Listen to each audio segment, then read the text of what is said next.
Thank you so much for joining us today for our special meeting. I'd like to call the special meeting of April 14th, 2022 to order. Roll call, Mr. Steele. Thank you, President Lamb. Commissioner Matamati? Here. Commissioner Bogus? Here. President Lamb? Here. Commissioner Wiseman-Ward? Here. Commissioner Alexander? Commissioner Shu? Here. Commissioner Sanchez? Here. Thank you.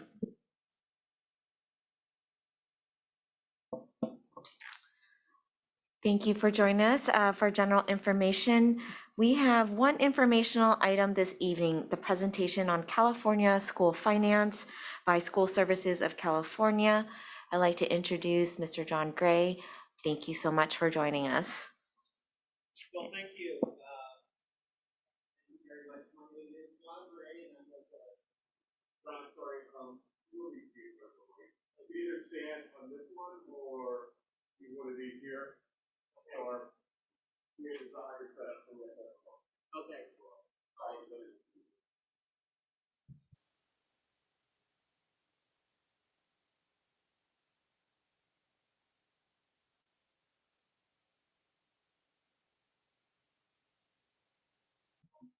All right, can you hear me?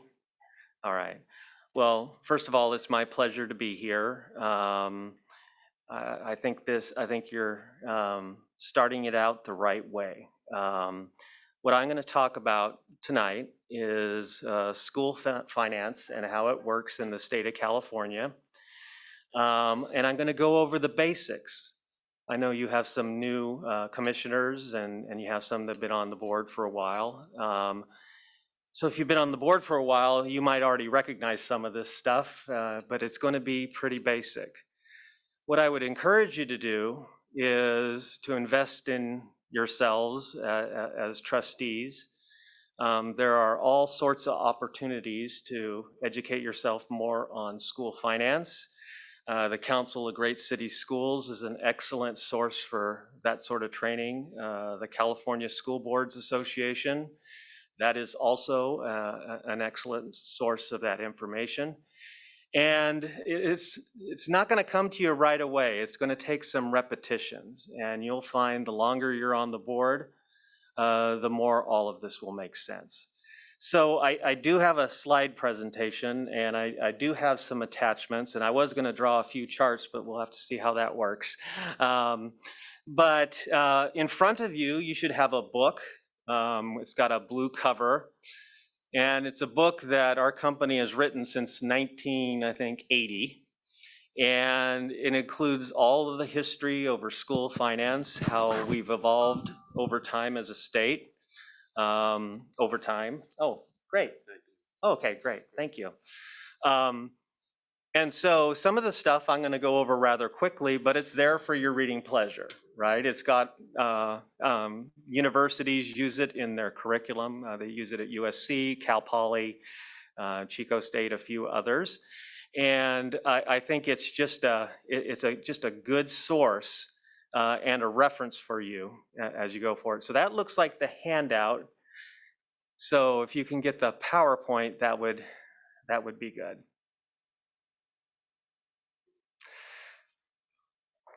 And by the way, I encourage questions as we go through this. So if you have a question, just raise your hand and I'll do the best of my ability to answer it. And if I don't know the answer, I'll get the answer and get it back to you. So I'm going to talk a little bit about the history of school finance. I think it's very informative, the system that we used to have in the 60s and the early 70s and how we've evolved from pretty much a local control funded education system in the state of California to where we find ourselves now, heavily reliant on the state and federal government for the lion's share of our funding, but also the guidelines and rules that we have to live within. And so once we get the slide up, I'll start doing that. So if you looked at how schools were funded in the 1960s and the early 70s, we were funded a lot like school districts all across the country, primarily on local funding, local property taxes. School districts could actually assess taxes. The community could vote to increase funding. And so pretty much a local control situation. But we had a very famous lawsuit in the 1970s. It was called Serrano versus Priest. And you might have heard about that. Serrano was a father in Baldwin Park Unified School District right outside of downtown Los Angeles. And Priest was the treasurer of the state of California at the time. So when you sue the state, I guess you sue the treasurer. So it was Serrano versus Priest. And without getting into all the weeds, and it is in the book, it was basically that it shouldn't matter what zip code you lived in that would determine the amount of funding for schools. And so what we had is a wide variety of funding all across the state. And the two districts they always compared was Beverly Hills, which was like 6 miles down Wilshire Boulevard from Baldwin Park, and Baldwin Park. It was something like triple the funding. So the lawsuit was filed, and John Serrano, the father of the student, won. And so right about that same time, basically said it shouldn't matter what your zip code is to determine the amount of funding for your child's education. And so a lot of things were happening during that time. And so we're close here. So a lot of things were happening at that time. And if you want to go to the next slide, and then the next slide.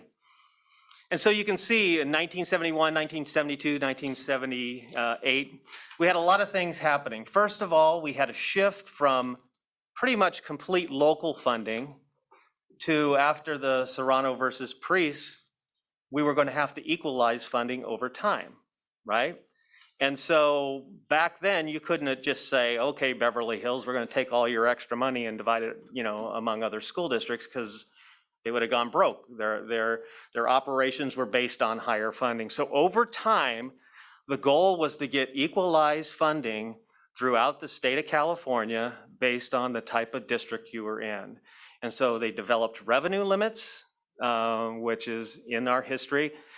And then also at the same time, Proposition 13 passed, which capped the growth in property taxes, which is a huge area of funding for California schools. So it capped the funding growth. It would only go up if the property was reassessed. So all these things were happening at once. But the bottom line, it was a transition from local communities and local school districts controlling what happened in their communities and their schools to a state-funded system, right? And so that was the big transition. So we went to a state-funded system.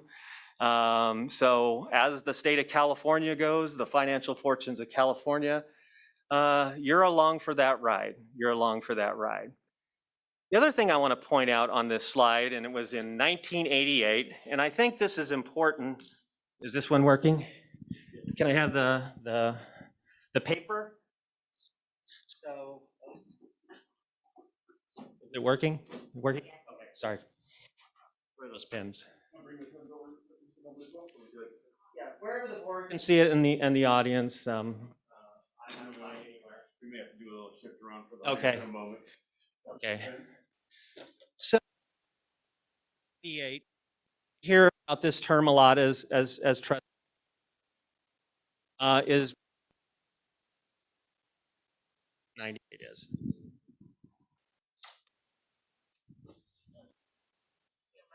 I did. Okay. So in 88, there was a problem that you, as commissioners, you're going to hear a lot, and a lot of your stakeholders will say, hey, doing good, doing bad, that sort of thing. In 1988, there was a proposition, and it was put, said, if we pass Proposition 98, as the state of California would be in the top 10 in funding in the nation. We would have the top 10 compensation for our professional team. We're going to have smallest class sizes, on and on and on. And so Prop 98 passed in 1988. And over time, you could argue that it didn't keep its promise to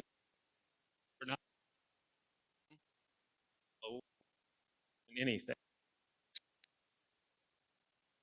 A real simplistic way okay? And there's a whole chapter in that book, and if you can't go to that, right? Simplistic way.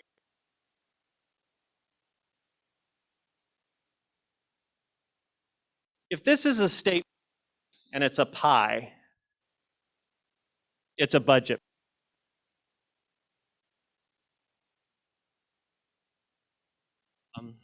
Okay, so what basically Prop 98 and the is whatever the state budget is, K-14 gets approximately 40%. It's actually half now, it varies, right?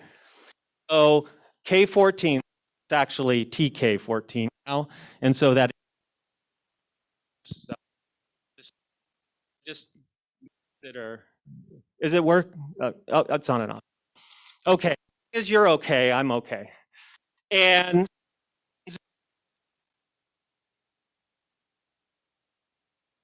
the budget gets bigger. Community.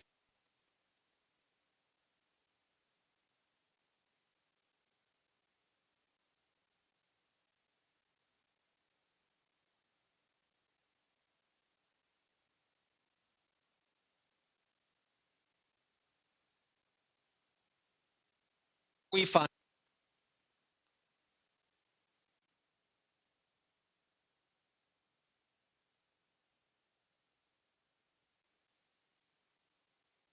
D8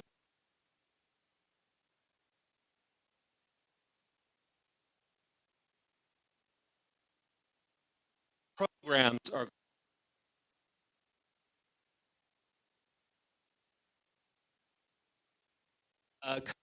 to public education.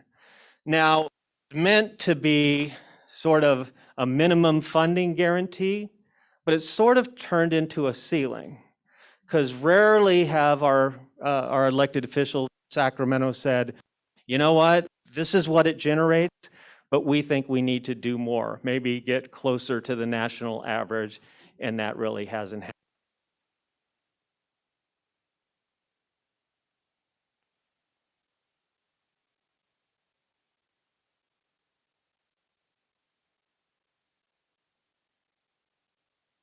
Don't fund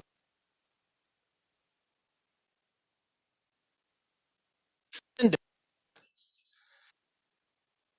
No official in Sacramento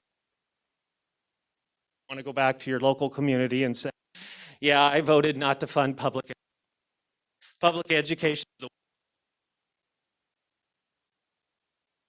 compared to the rest of the budgets. But what they've done over time when, let's say, Prop 98 doesn't grow enough or it grows too much,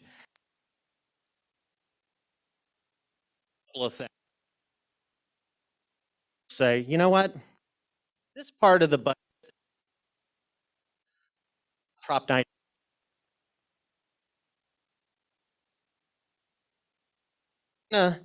put,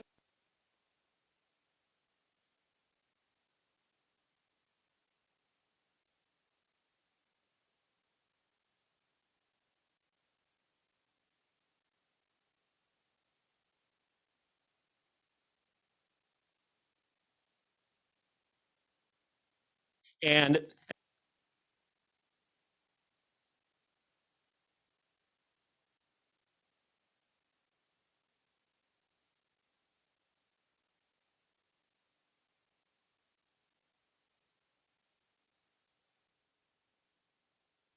fund.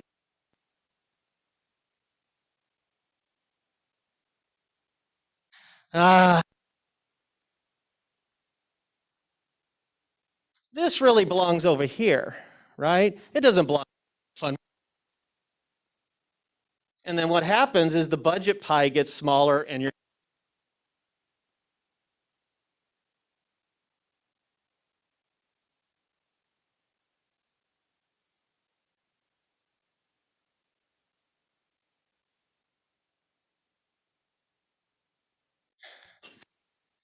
all right.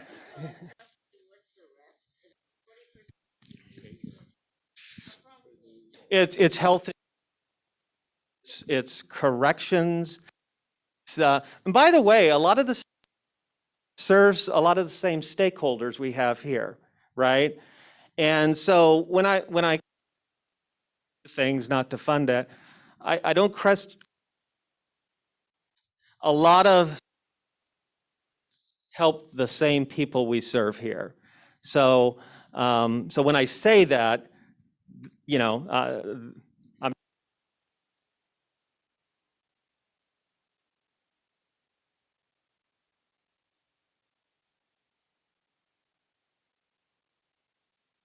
else you think about.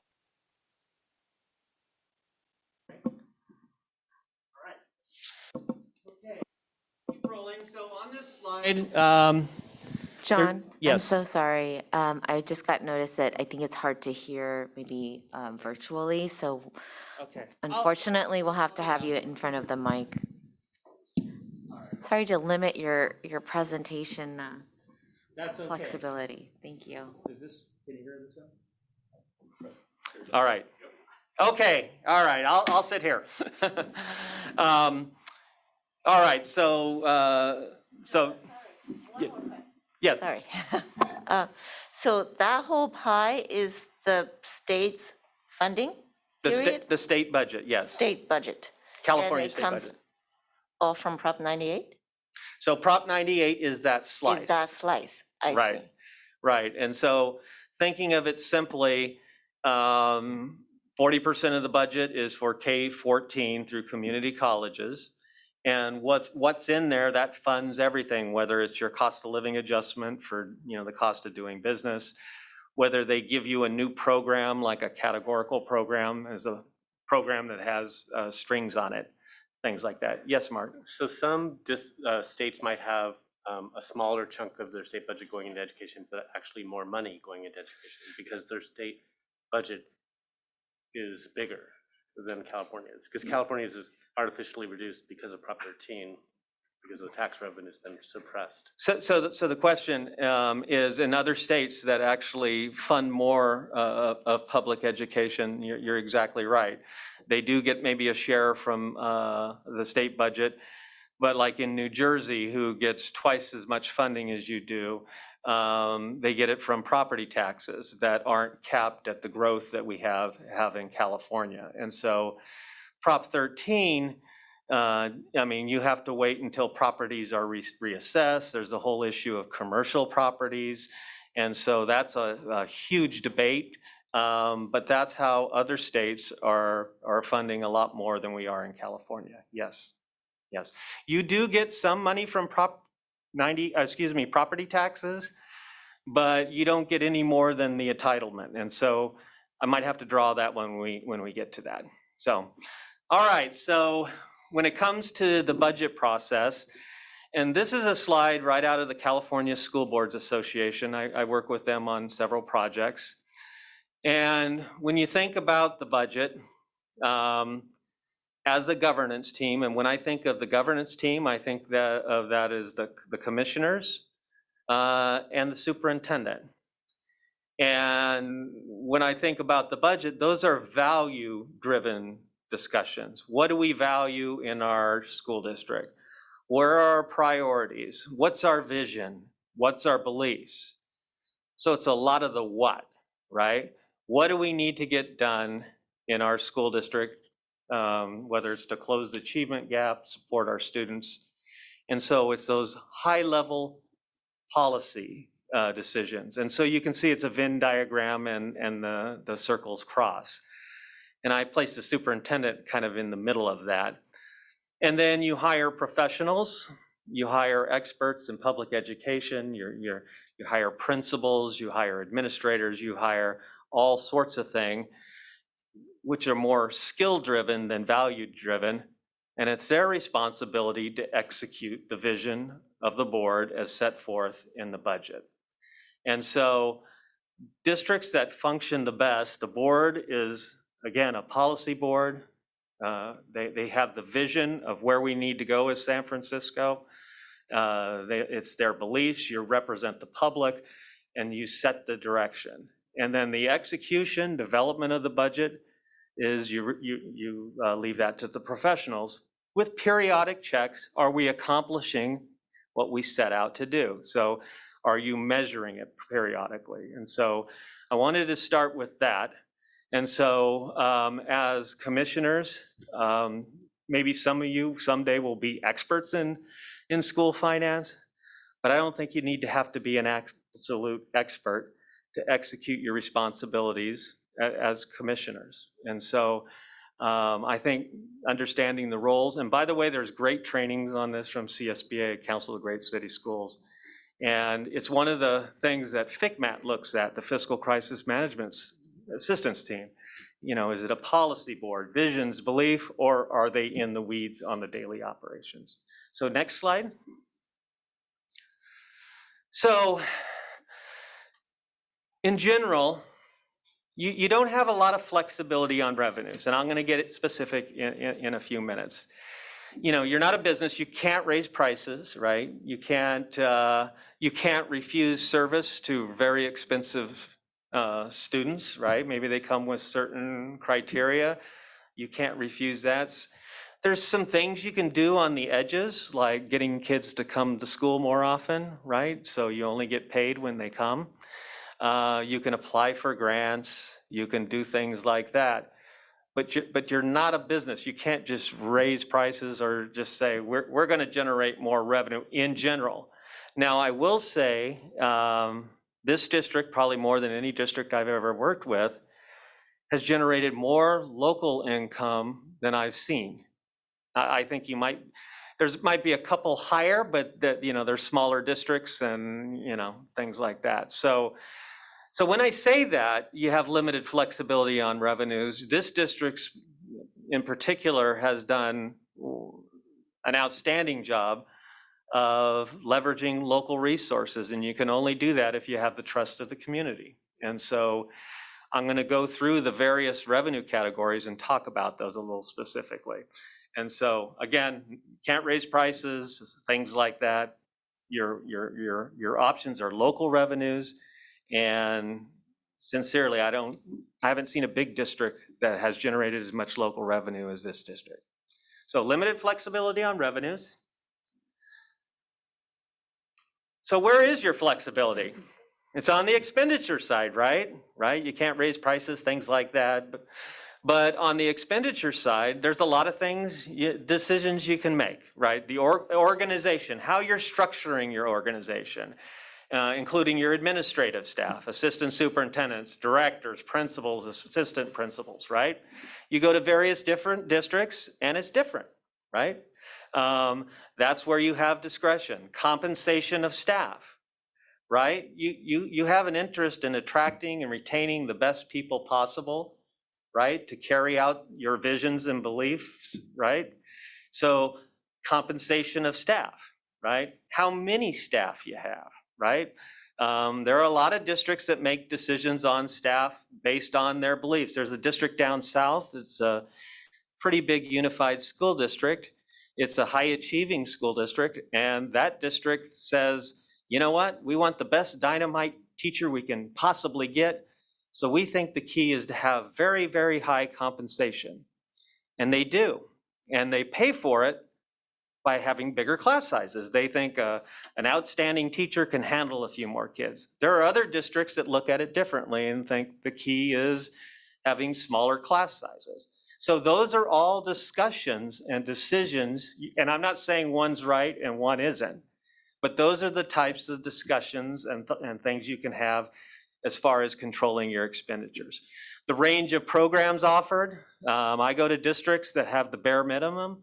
I go to districts that have all kinds of programs. But that's, again, you know, if you generate local income, you know, you have more flexibility there. But those are all allocating expenditures are where you have control. So the next one. Design of instructional programs. I talked about class size, different curriculums, and recognize that you do get some money that runs through your LCAP, Local Control Accountability Plan. And again, that's another topic that's probably a 2-day workshop. But this is where your control is. So next slide.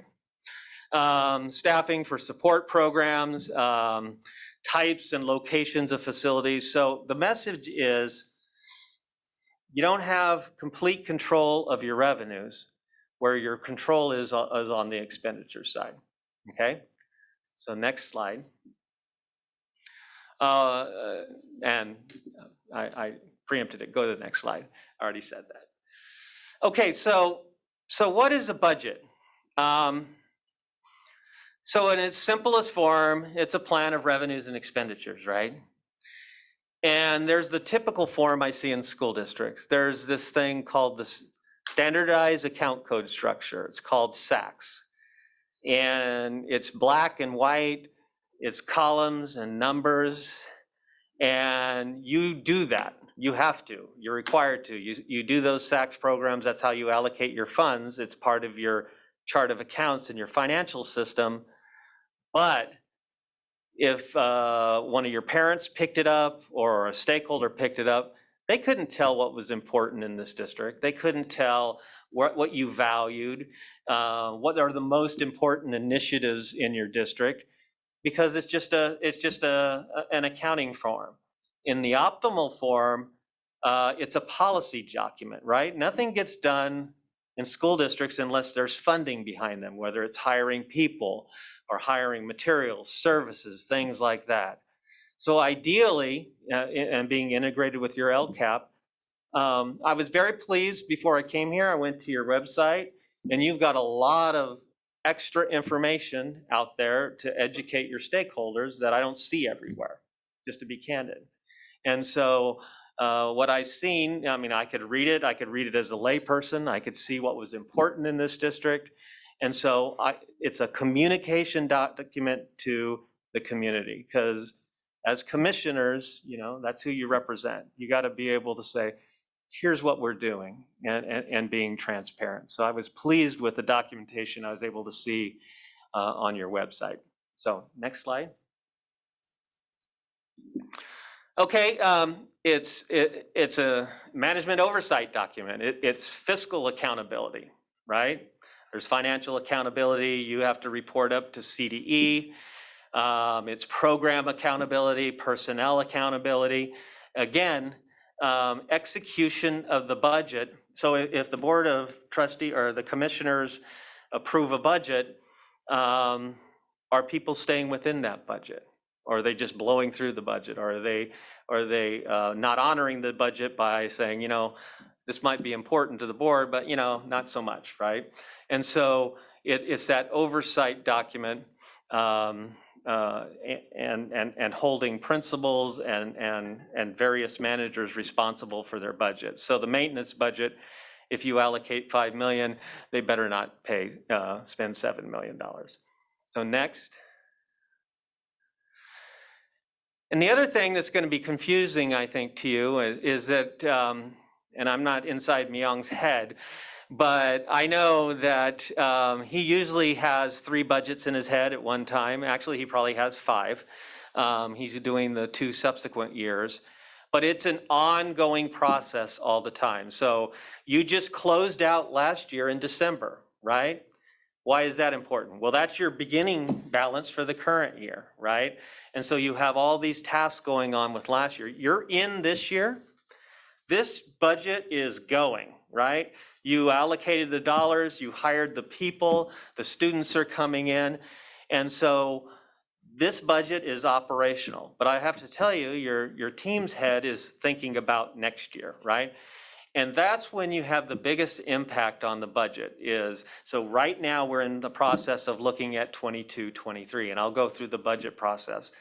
That is where you make the difference, right? It's very hard mid-year to stop everything and say, this isn't working, let's do this. I mean, the disruption is significant. And if you keep doing that, you're not going to get anything done. So having a good process for the adoption of the budget, taking the time, all the due diligence you need to set up a budget and then let it work, right? And monitor it. Is it accomplishing all the things that we want it to do? So next slide. So this is the basic building blocks of a financial budget in a California school district. And I know the LCAP is going all the time. You're always meeting on the LCAP. But every January, by law, the governor comes out with his preliminary budget. They call it the governor's budget. And the governor has some of the financial information. They're watching how the money's coming in. They estimate cost of living adjustments, things like that. And the governor makes his proposal in January. And so based on that, your staff will be monitoring that. They should come back to you and say, based on what we understand on the governor's proposal, this is the impact on San Francisco Unified. And it would be sort of a starting point, at least on the solvency side of your budget. By March, that's when you have to make decisions about people. You don't know the final budget yet. It doesn't seem fair, right? You get numbers in January, but if we're going to have less people, gosh, we got to make that decision in March. And then in May, which is coming up real quick, the governor is required to revise their budget based on the latest economic data. So in May, you had estimates of the cost of living adjustment in January. In May, you're going to know what it is, right? You're going to, all the debate back and forth between the governor and the legislature. You know, he made proposals in January. Some of the legislature likes it, some of it doesn't, and so they make some of those discussion. And so they revise the budget in May. Your team will come back and say, okay, based on what the governor's May revision is, this is what it means for us. And you will be adopting your budget on the May revise, not the final budget, which seems kind of out of whack, right? And so you adopt your budget based on the May revise by the end of June. But the state's running at the same time. They actually adopt their budget at the end of June too. So you're starting the year based on the governor's May revision, and you don't even have the final numbers. And so what happens after that? Likely in August, you're going to revise your budget based on what the governor has said. So examples for this year. In January, the COLA was 5.33%. The governor had 6 of the 8 data points. We now have 7. So I will tell you, it won't be 5.33. It'll probably be over 6, right? Because we have 7 of the 8 data points. Once we get that last data point, it could go 6.5. We're going to know that in May, okay? So the information changes. When it changes, you change, you know, what you're doing. So it's going to be a living document. The governor has proposal on, yes. Yeah, I think in our case, it's a little bit different because of the status we're in the state where we're kind of bound by the balanced budgeting plan that we passed in December as far as like the budgetary numbers that we're using for the analysis for the budget we're going to pass in June. So with you want, Unless Myung wants to correct Yeah. me on how to say that in a different way. Thank you, Vice President Bogus. I would just maybe add one clarification that as you saw in March, the balancing plan was updated accompanying the second interim report. So that both of those actions were approved by the board in parallel to each other.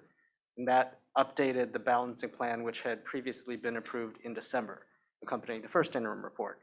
So similarly, when we present the recommended budget to you in June for adoption, we actually haven't talked about this as much, but I think it would make sense for us to, accompanying the recommended budget, incorporate any substantive changes to the balancing plan. So in other words, the assumptions will change.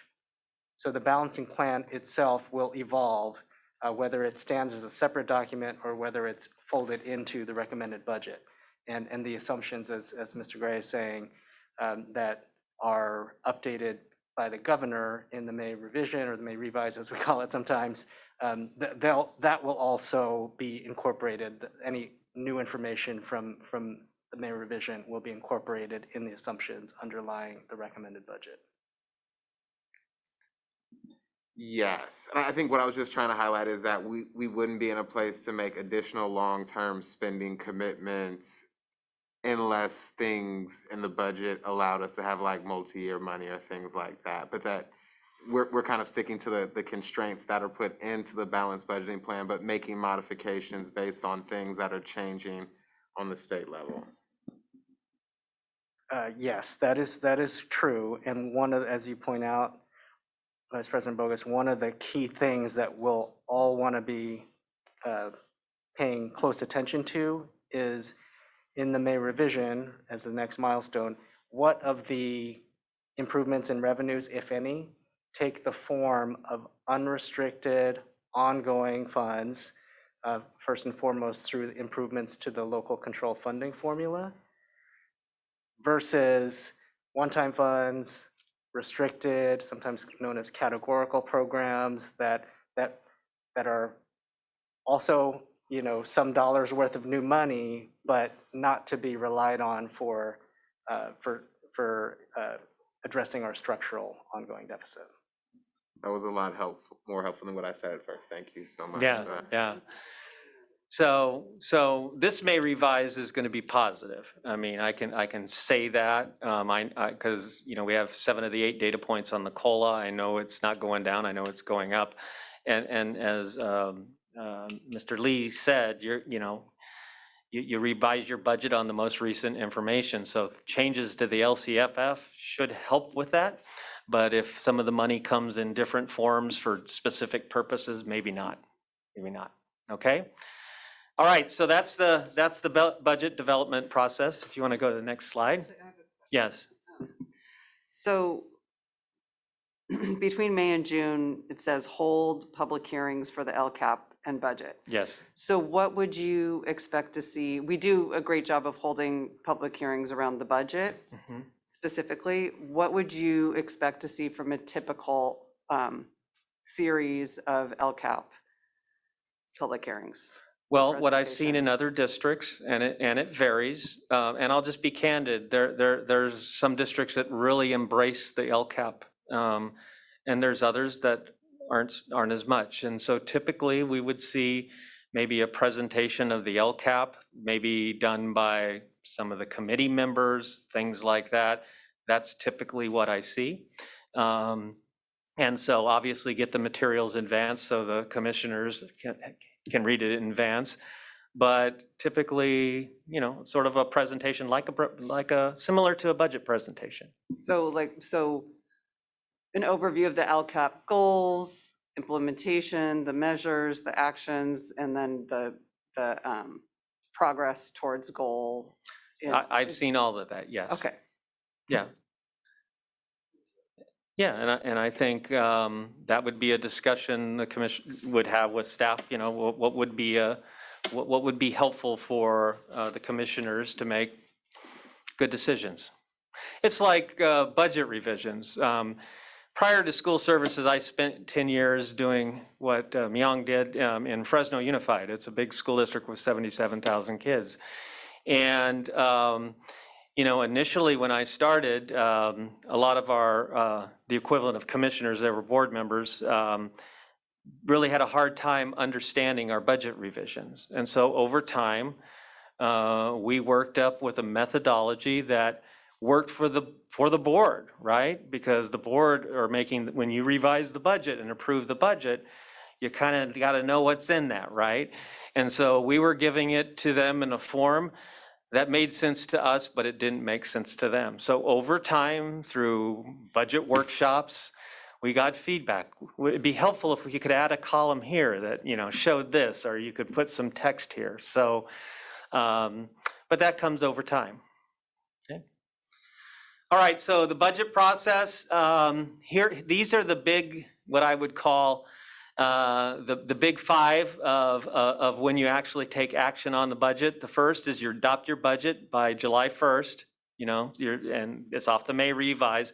At the same time, you have estimated actuals. That's the one that's down 2 below that. The first interim, second interim, and the unaudited actuals. Those are all times where officially the board receives the budget information and takes action. It doesn't mean that you can't get more periodic updates. And so these are the minimum required by law. Depending on, so I'll just give you an example from my old district. Our unduplicated pupil percentage was like over 90%. So we got all kinds of funds. So we would revise our budget monthly at the beginning of the year, but we didn't have to do it monthly near the end because things were sort of winding down. That's determined locally. These are the minimum. And by the way, if you have a other than a qualified budget, you have to add a third interim into there, okay? All right, next slide. So again, this is just a list of the responsibilities. The ones that have asterisks are legal requirements. We kind of talked about the budget and the LCAP. The other important thing is you actually select the external auditor. It's the board who selects the external auditor. Typically, they'll come and interview. If you've done an RFP, they'll come and say, these are our services, these are our references, that sort of thing. And so you select the auditor and you also receive the audit. The audit comes directly to the board, right? It comes directly to the commissioners. And so it's a time, so in a lot of districts, they will have audit committees. I don't know if you have one here that will go more detailed. But again, it's important. And what the auditor does, just so you know, they come in and validate the financial position of the district. They kind of look in the rear view mirror. Did you account for the codes properly? Do your financial statements fairly state the financial position of the district? And they also will look at internal controls, things like that. So I would add the audit report to that. So next slide. Can I ask one question? Sure. What's a typical term length for an auditor's contract? Great question, because, and I'll explain why it's a great question. For many years, there was no limit. I mean, well, let me state, there was probably like a 3-year limit on the contract, but you'd see auditors stay in districts for 30 years. And because there were instances where the auditors didn't really do the due diligence because they were, they were there so long, whether it was on purpose or not, they were just felt too comfortable. There was actually a law that changed, gosh, it's been 15, 20 years ago, that says you have to periodically change the auditor. And I don't know the exact years, I think it's 6, I could be wrong, or change the audit report, or the audit partner.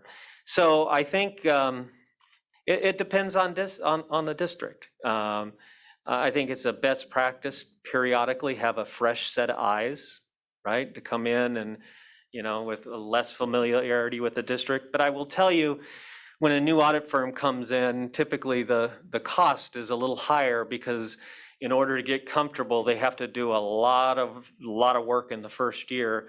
And then in the second and third year, they've already documented the internal controls, things like that. And so there, but yes, periodically that's a best practice to change auditors. So, and there's actually a law that I'll find it and get it to your team.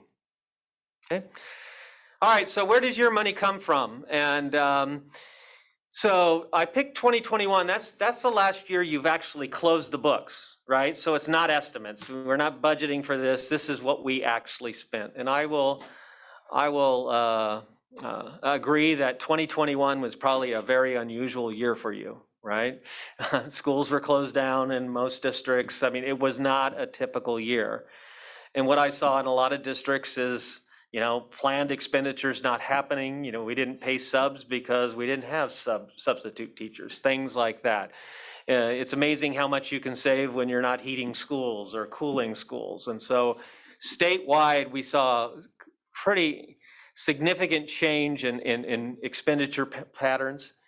But the revenue patterns is what I'm going to talk about first. So this is a pie of where you get your revenues, and I'm sticking with the general fund. I'm not talking about bond funds or other funds, but this is your general fund. As commissioners, you're going to spend, I'm guessing, 95% of your discussions in the general fund. Yes, you have responsibilities for the other funds. This is the fund that most of your stakeholders are interested in.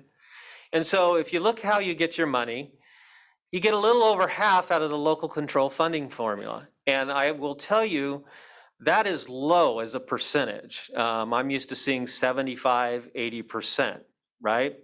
If you were reliant just on the state through the local control funding formula, your budget pie would be a lot smaller. Where you're an outlier, which is a good thing, is on those other local revenues, significant other local revenues. So because you have the support of the community, you're able to do a lot of things that other districts can't do that don't have the support that you do.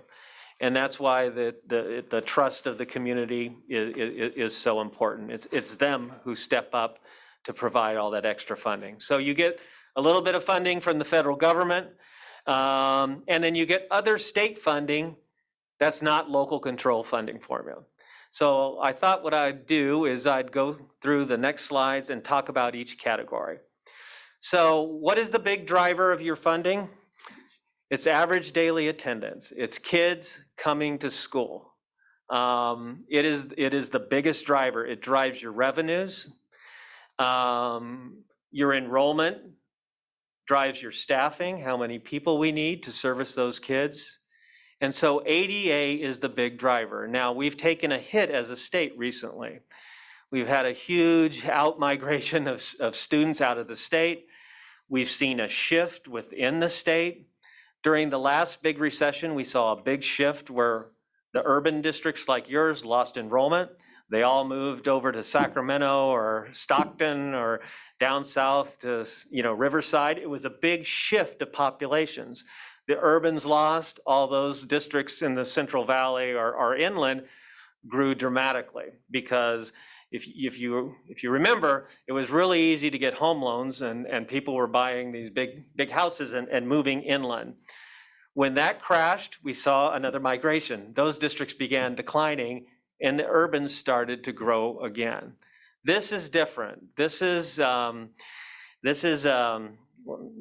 well, there's immigration has an impact, but a lot of our citizens are going to other places. And with the shutdown and the pandemic and parents being able to maybe not have to go to the building to work, a lot of people find that they can live in other places a lot cheaper. And so we're seeing decline as a state. I'm in districts that are losing, 10, 15% of the revenue. The other thing that we're seeing is because of the shutdown, because of all the various things, kids aren't coming to school as much, which is another hit on us, right? So we're seeing a combination of less kids and them coming less often. And so, yes.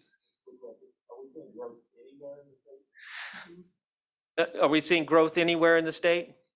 Yeah, I am seeing growth, but they're like very rural out in the, they're inland, and I'm trying to think where they are. I've been in like 3 or 4, but very, very few, very few. As a state, we're declining. LA Unified used to have 750,000 kids. They have less than 400,000 now. So, yes, yeah. I'm sorry, yes.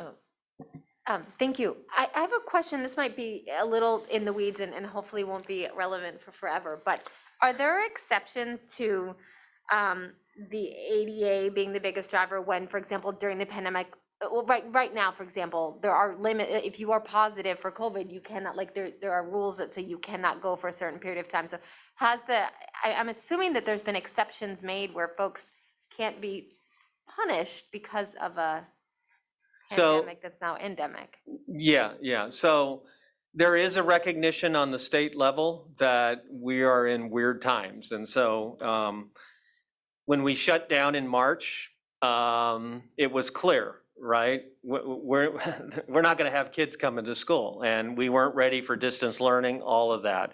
And so what the state said is, okay, I'm going to go back a month, and whatever you were there, we're going to count that. And they've counted that for a few years. So I think the state's answer and Governor Newsom's proposal is to change the rules on declining enrollment. So basically the rules worked where if you lost kids, you got to claim the current ADA or last year's if it was higher, right? But with this whole shutdown, there are districts that in next year were borderline insolvent because of the dramatic loss of students. So what the governor is proposing in January, and it's probably highly likely it will come through in the final budget, is allowing districts to use a 3-year average of the prior 3 years, not counting the current year. And what's significant about that is you include the year before we hit the pandemic, you include the next year, which was a hold harmless, which is the same ADA as the prior year, and then a third year. So what I'm seeing in districts is it's a dramatic positive impact on the revenues. Now, the caution would be, it is the governor's proposal, but it's highly likely that that's going to come through. It just makes sense. There's enough money in Prop 98 to do this. And so it is wildly popular. So I think that's the relief you're going to get. So yes, Thank you. And is that proposal for 1 year? it is to become permanent. And so you would always be able to use the prior 3-year average, which would be really good.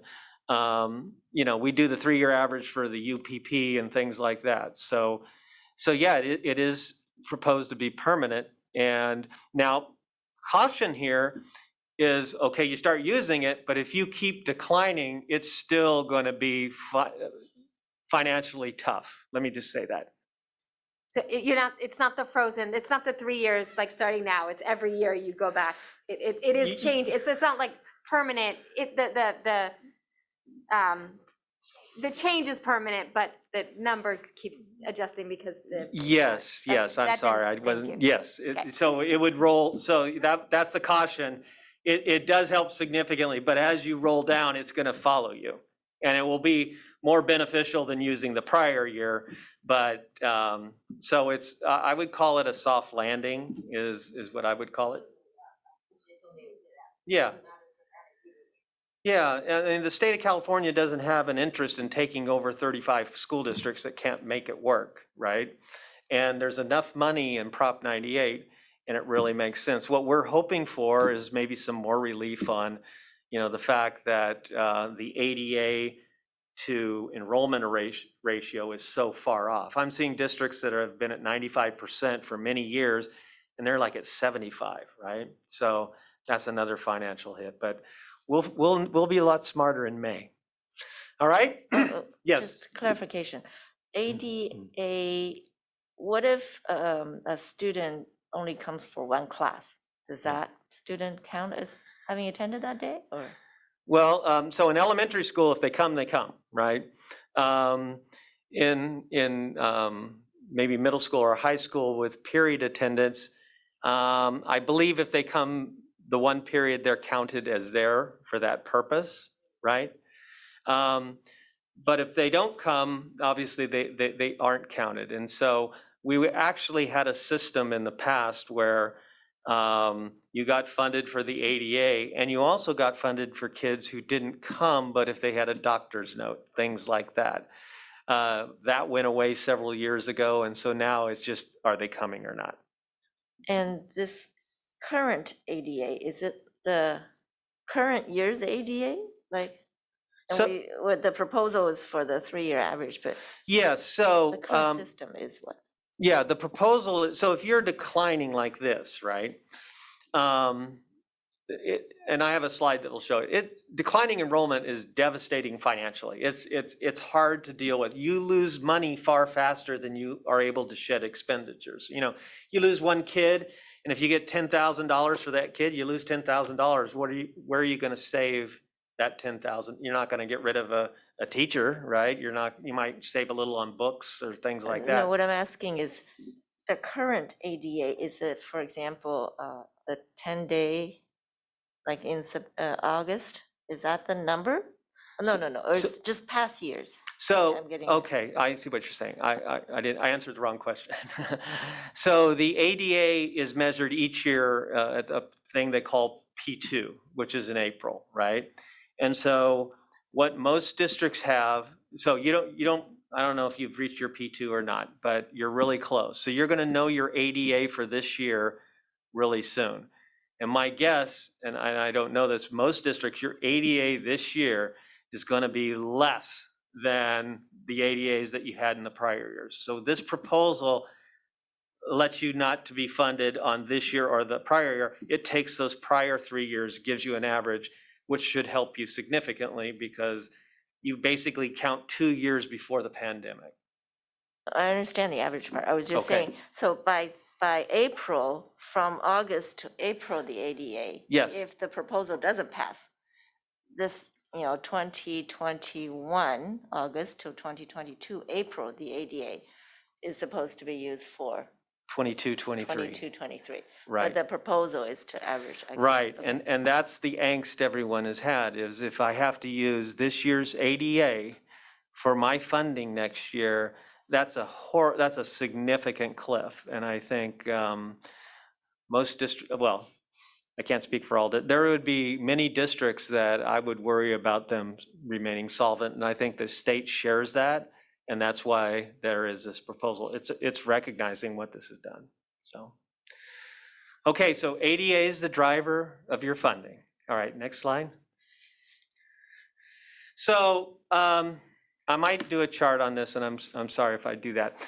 But the local control funding formula is the lion's share of your funding. You saw 54%. So this came from Governor Brown. We used to have a system called revenue limits, and everyone said revenue limits didn't work. I say, we don't know if they work because we never funded them, right? But the local control funding formula dramatically simplified funding for California school districts. And it equalized funding based on the amount of students served. So it's more complicated in this, but I think this shows in a visual way on how it's calculated. So for this year, basically what you do is you take the base grant for each grade level. So see K3 at 7,702, 4 through 6, 7, 8. Everybody in the state uses those numbers, including you. And so for the current year, we got what was called a super compounded COLA of 5.07. So you take prior year's base grant and you increase it by 5.07%. So you can see those dollars and the math should work out. So you add those to the prior year, and that's your current base year grant, okay? Now, the base grant can be used for pretty much anything as determined by the local governing board, right? That's unrestricted. It funds the lion's share of your teachers, your principals, your central office, your core operations, okay? So you can see for each grade level the different rates. And so it's higher for 9-12, lower for K3. There are 2 add-ons that you get. So for K3, and I didn't update this, it should say K3.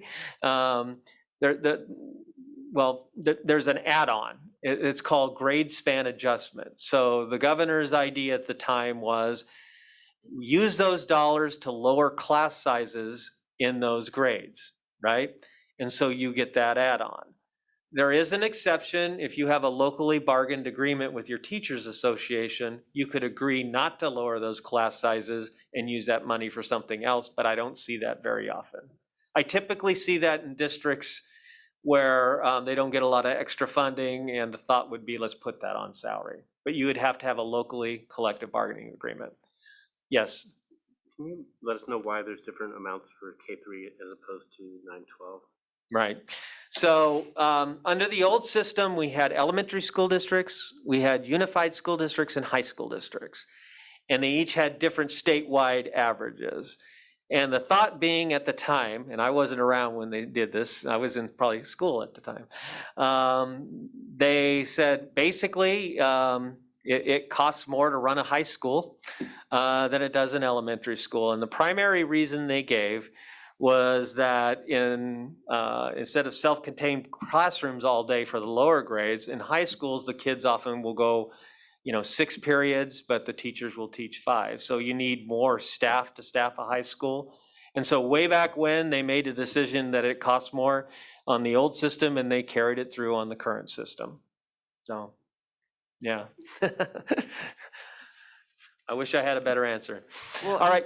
but just to clarify, my understanding is even though these allocations come in with earmarks for grade, for per student and dependent on which grade they're in, it is still unrestricted Yes. funding in the sense that and we have as a district, if you look at our per pupil spending, you will find that it doesn't line up it's not reflective Right. of these allocations. Right. Where you see the difference is high school districts, because of that amount, they can pay their teachers more. Right. Mhm. Yes. Yes. Yeah, I mean, I'm just saying that, like, just to clear, yeah. So good point, and I'm glad you did. So this is a giant calculation that your staff does, and it generates the total amount of money. You don't have to allocate it, and the only thing you'd have to do is be in compliance with the grade span adjustment for K3. But yes, you're right. It doesn't have to align. The other addition that you have is for grades 9, 12.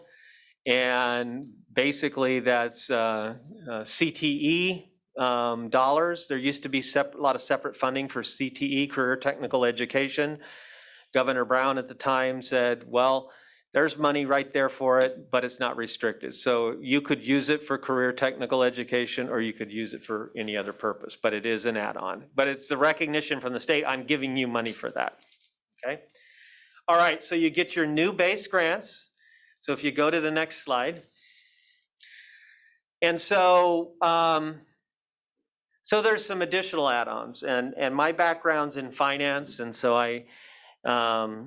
but I talked to a lot of smart educators, and when they developed the local control funding formula, basically they wanted it to be an equity-based formula to fund those kids that have traditionally been underserved by either our funding system or our schools.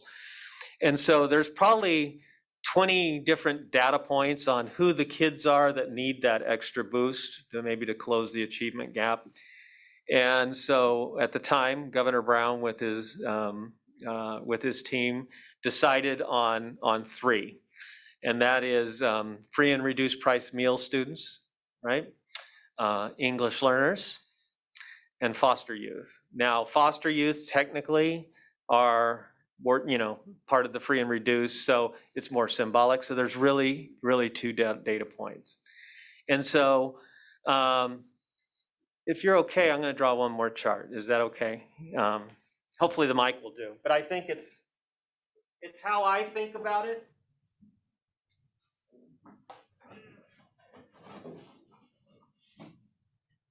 As you're getting situated, John, I just want to comment that the reason why, and if it's okay, Christine, please let me know if this is not okay.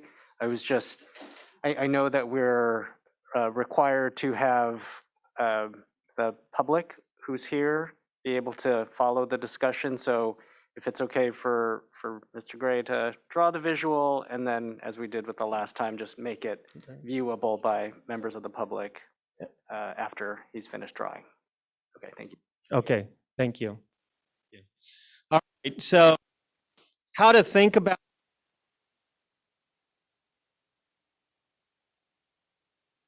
I'm going to use an example as if you had a district with 100 kids, and let's say all 100 kids were either free and reduced price meal student or EL or foster youth. And so in my example, if you had 100 kids in your district, and let's say your base grant was $10,000, you would get, in this example, you would get a base grant for, so that you get a supplemental grant for all 100 kids, and 20% of this base grant, so that equals 0.2. And then probably the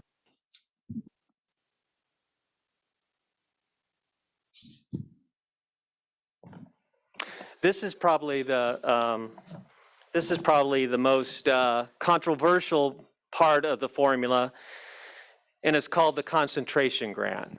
And basically what it says is school districts with large populations of these students, whether they're free and reduced price meal student, whether they are English learners, foster youth, but if large concentrations of these students generate extra money, and that's called a concentration grant.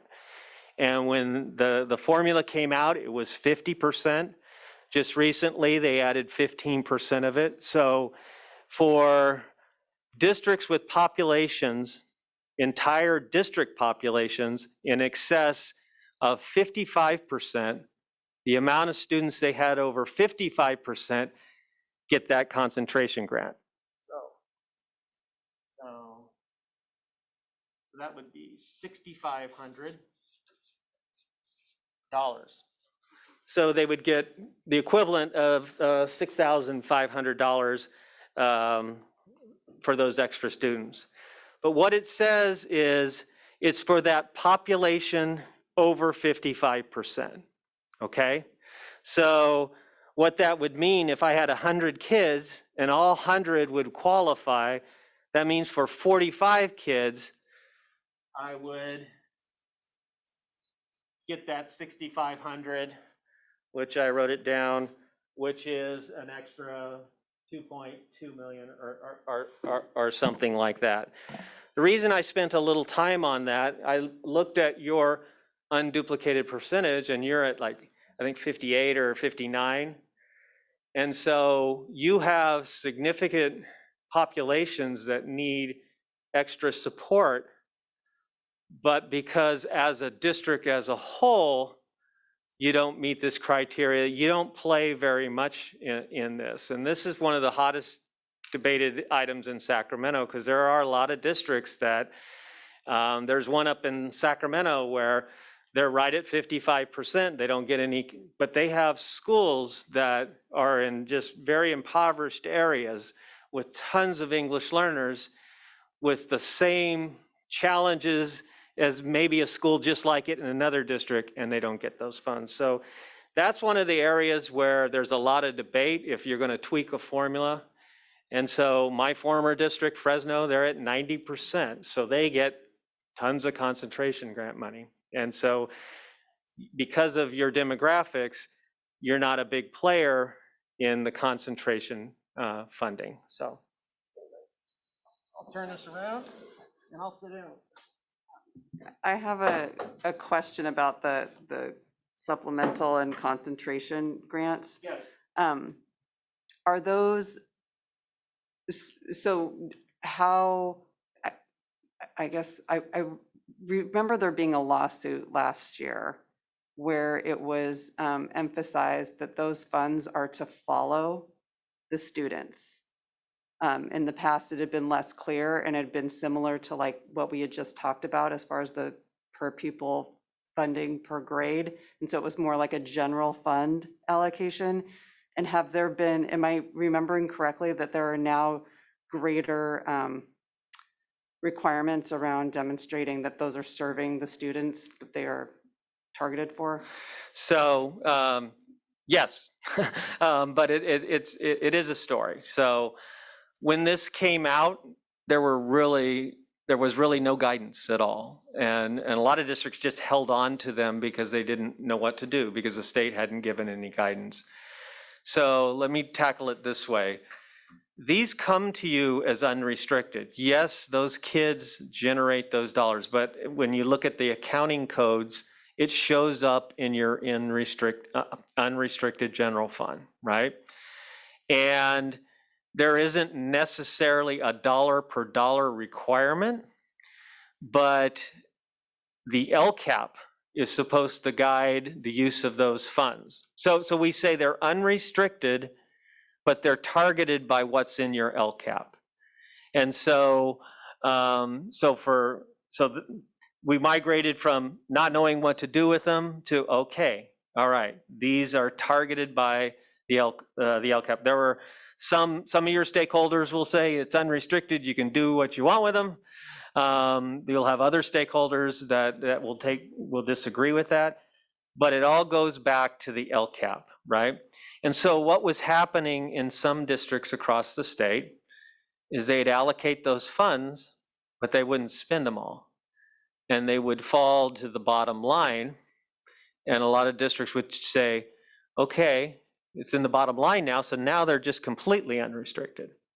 And so what's happened recently is there's been a change where if you, at the end of the year, you have to be able to show proportionality, which is basically the fence around these funds. If you don't spend them all and they fall to your bottom line, they're required that you reallocate those funds in a similar way to increase or improve services for those students who generate the funds.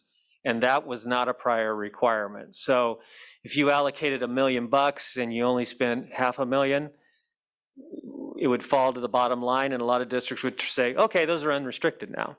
What the rules say now is if that falls to the bottom line, you got to reappropriate those the next year to serve those students that generated those funds. So, yeah. When you say fall to the bottom line, I'm here. Oh, yes. When you say fall to the bottom line, it's the budget bottom line, not the actual. It would be, so, and when I get into the mechanics, so if you budget to spend $1 million and you only spend $500,000, at the end of the year, those funds will drop to your ending fund balance and they will sit in your reserve. And so what was happening in the past is they say, okay, those are just reserves now. With the new For changes, future, you so have. that they're unrestricted for next year and the future. Yeah, so for next year, you got to take those out of the reserve and reallocate those for those kids. Yeah, so. And just a point of clarification, the unduplicated pupil percentage, does that mean a student who is an English learner, also a free and reduced lunch, gets only counted once? Yes, that thank what it you for means? that. I was going to draw that, but I'm done drawing. And so, yes, it's exactly that. That's why it's the unduplicated count. So if you have a kid that's an English learner and free and reduced price, you only get a count one. And a lot of those kids are the same kids, let's be candid. And it's not a perfect system. We actually have a lot of English learners in the Bay Area that are very high achieving kids, right? And so, but yes, it is an unduplicated count, so you only get counted once. So if I'm an English learner and I'm a free and reduced price meal student, you get funding for me once. Okay? Yes, yeah, the funds are the same. It's a supplemental grant or a concentration grant, yes. And you said SFUSD has the 59%, let's say. I looked at your numbers, and this is not an official number, but you get money for your population above 55%. What I looked at was like 58, 59%, so you're barely above that. So if you're 59% and you had 100 kids, you get concentration grant for 4 kids. Does that make sense? Yeah. Okay. All right. So this is the LCFF, and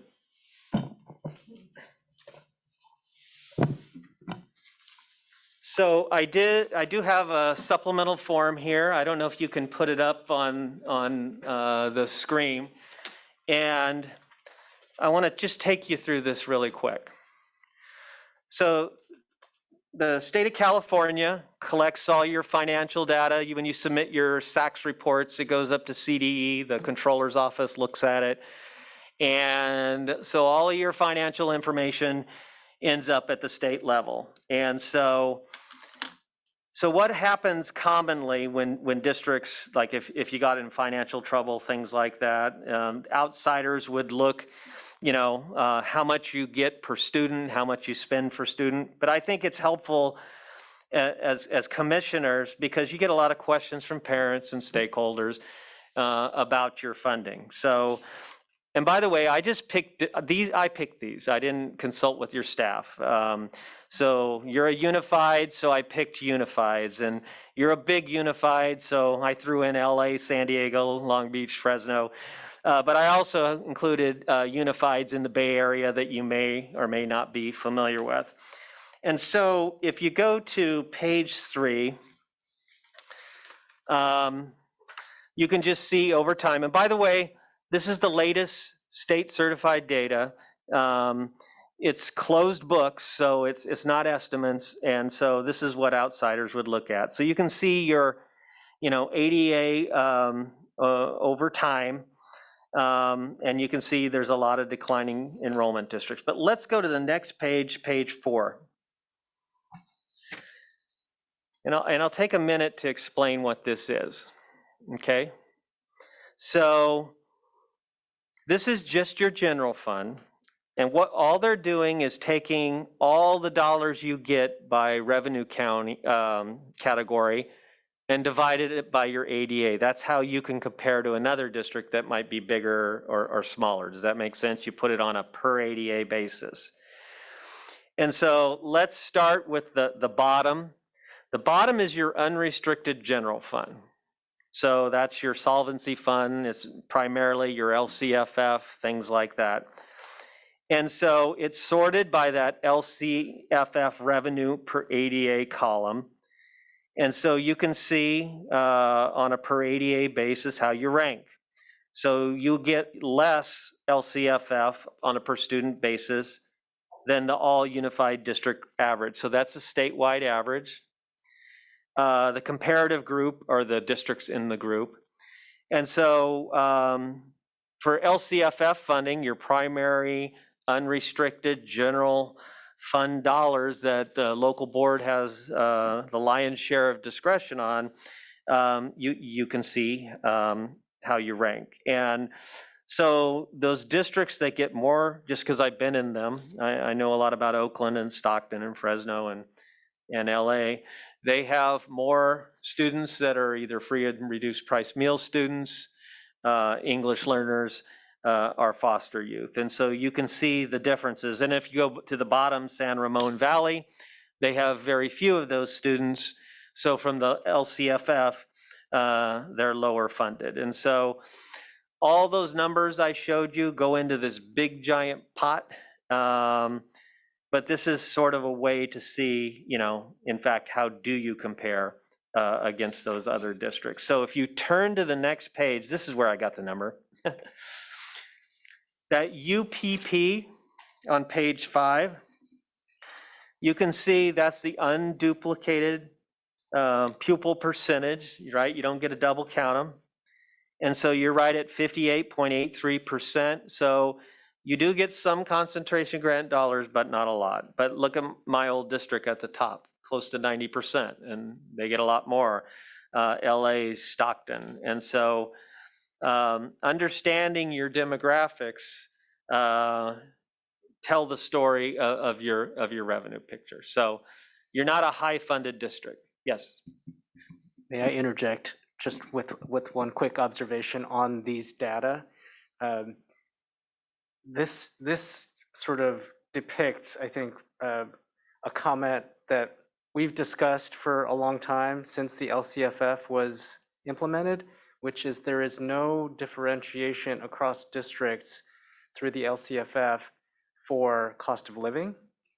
Yep. So although there are differences based on the demographics from district to district, as Mr. Gray is describing, there is zero differentiation based on cost of living. So you can see the numbers per student or per unit of attendance are, kind of similar, and to the extent they're different, is based on the percentages of students that are in one or more of those categories. And that does inhibit our flexibility, at least as far as how far the LCFF goes in terms of meeting the uniquely high costs that are probably the highest in the state. Yeah. In San Francisco. So that does provide a context for why we have worked so hard to pursue local revenue measures and other strategies that outside of the LCFF. That's an excellent point, because, I was in Fresno, and most of our teachers could afford to buy houses where I can't afford to buy one here. I mean, you're right, there is no cost of living adjustment at all. So the Bay Area, I mean, I've been in Marin and Santa Clara County, and it's almost impossible to get in there if you're not from there. And so it is a significant challenge. Can I ask, I just want to make sure I'm reading it correctly. Yes. So going back to page 4 really quickly on the general fund, the funding sources. So when and this illustrates your point about the local revenue, because when you add up Yes. all those numbers across the board, we're actually at the top. We're higher than LAUSD, if I'm doing the math correctly. Is this what you, is this? So accurate? you're ahead of me, but I'm glad you are. I'll address it, then I'll save some time on some other slides. Okay, Yes. So okay, so the bottom is unrestricted. The top is your entire general fund. So think of it this way. Those bottom numbers are in the top numbers, plus your restricted funds like special ed or Title I, right? So that's your entire general fund. So let's go to the top numbers. It's sorted on the LCFF per ADA, but if you go over to the right, and you can see the difference that local revenue, I mean, you're able to do the things you're able to do in this district, not because of your state funding, it's because of the support you get from the local community. I mean, let's just flat out say that. And so there are other districts that get a lot. Berkeley, I know they've got significant, but really, for a large district, you're an outlier. I mean, you don't see this. Look at all these other districts. Even if you go to Long Beach, which is wildly popular with the residents, has a very good reputation. They don't get hardly any local support, so your local support is significant. It allows you to do a lot of the amazing things you're doing now. You wouldn't be able to do it without the local support. That's pretty simple. So I guess, Laney, what you're saying is that if we add, the top part, if we add for SFUSD row 10, the column of add across, our total is like how many? 19,000 per, yeah, like per ADA, 19.7. and are we Yeah. the top? We are the top, we're Yeah. we're A high, little bit more than the LA. a tiny bit, or, yeah. Yeah, and Neck so. and neck. And one thing I will say about this report, this thing's this thick. I just pulled out some as examples, and so all that data is there, and I believe you're correct. If you add them up, you're either 1 or 2, and it's because of your local revenue, right? Whereas other districts get more funding from the state than you do, you're supplementing your funding from the local community. So, okay? So if you go across, you can see on the bottom, you hardly get any federal money that's unrestricted, that's typical. And so, but if you go to the top, that's where your money is. You might get some for special ed, Title I. Other state revenue, that's money that the state gives you that isn't LCFF. So maybe reimbursement for mandated costs, lottery, if you get the ELOP program would be other state revenue, right? The categorical you get for before, after school, summer school, that sort of thing. Those would be all other state. It's anything the state gives you that isn't LCFF, okay? And then in the far right is your local revenue, and most districts only get maybe some donations from booster clubs, interest income, things like that, where you get a significant amount of your funding locally. Okay, so if we could go back to the presentation, I can go through these slides pretty quick.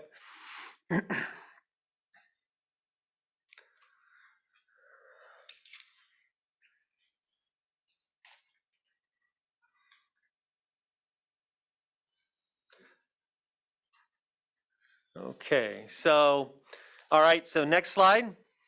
All right, we already talked about this, the free and reduced, the foster youth, and the EL, but the ed codes are there for your reference. Next slide.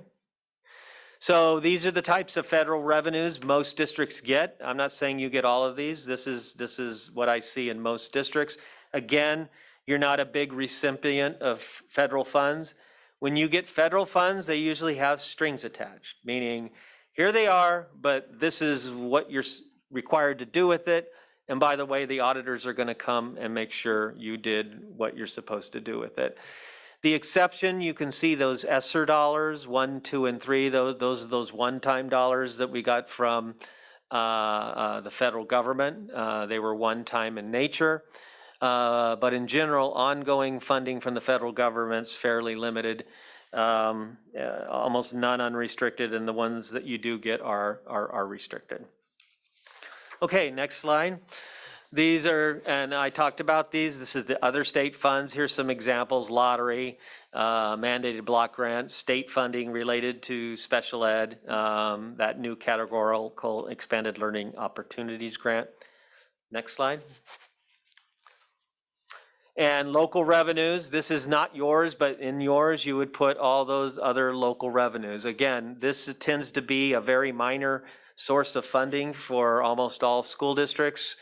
Not for you. Okay, so those are the revenues. Go to the next slide, please. And here's a list of websites you can go to for more information on that. So next slide. So how do you spend your money? Okay, this is 2021 again, and again, I'll say it was an unusual year. I mean, to get any trend analysis, you'd probably want to go back several years and see what your spending patterns are. You know, if you're in a budget, you're analyzing your budget, 2021 alone probably isn't the best year because of what you had to deal with and the disruption it had in your operations. And so you can see the lion's share of your budget goes to people. And this is very similar to most districts. It takes people to teach people. There's two kinds of people, right? In a school district, there's teachers and people who support teachers. And so whether that's administrators, classified staff. So that's how your budget is chalked up. If you add the certificated, classified, and employee benefits, you can see that's the lion's share of your budget. And then everything else is what I call the rest, EE or everything else. So let's dig into that a little bit. So, and I'm sorry to do this to you. Can we go back to the example here?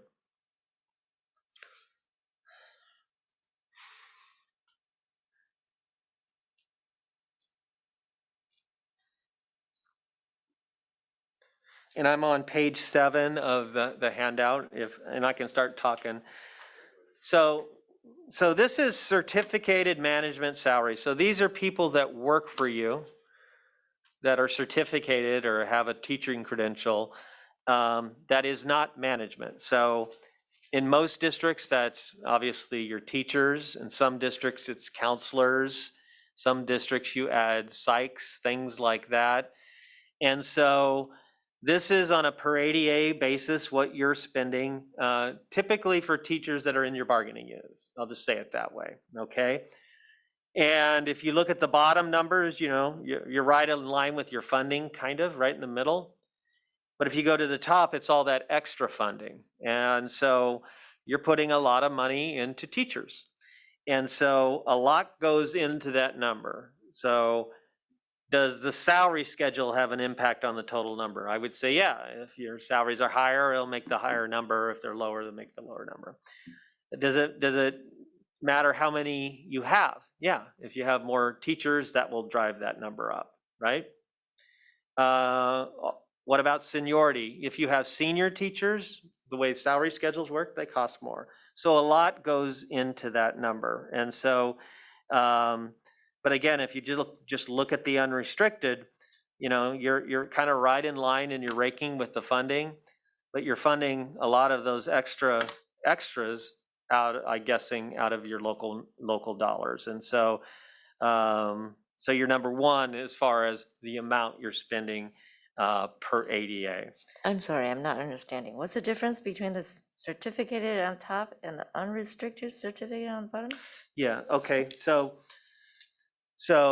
the way your general fund, you have an unrestricted side, which is complete your control. And then you get all these other funds that have strings attached, and so they're on the restricted side. So the bottom is just the unrestricted only. The top is the entire general fund, so it includes the numbers in the bottom, plus all those local funds that you get that you restrict, okay? So when you look at your entire general fund, so, I mean, this just highlights that those local funds are allowing you to invest more in teachers. I mean, or certificated non-management, whether it's more of them, paying them more, whatever goes into that Can I calculation. Just, part of that would be, since we have class size reduction K3, capped at 22, and many districts don't have that, right? Right, so, That means there's more teachers that we, yeah, and so, I mean, traditionally, ever since I mean, my first experience with this district was probably 23 years ago. And I think the district back then took pride in having smaller class sizes and so they had more teachers than other districts, right? And there's data for that. So what this is saying is because of your local funding sources, and again, there's a lot that goes into the numbers you have, the class sizes, where they sit on the salary schedule and the salary schedule itself. Okay, so it's just that number. So you could drill down on that one if you wanted to. Okay. All right. So that's page 7. Let's go to page 8 really quick. This is administration. So these are people that work for you that are likely either principals, assistant superintendents, they're administrators. And so these could be either classified or certificated administrators. And so, you can see on a per ADA basis. And so, in the bottom one, you're more towards the middle, you're up higher in the top one because again of that local funding. Okay. Now, this is one where I want to caution you when you look at numbers like this, because just because you're an outlier doesn't necessarily mean that it's good or bad. So, and I'll just give you an example of a district I know very well. If you go to, look who's at the top, it's Oakland. And you think Oakland's highest priority is administrator salaries? No. In Oakland, they, as a community, as a governing board, they value small neighborhood schools.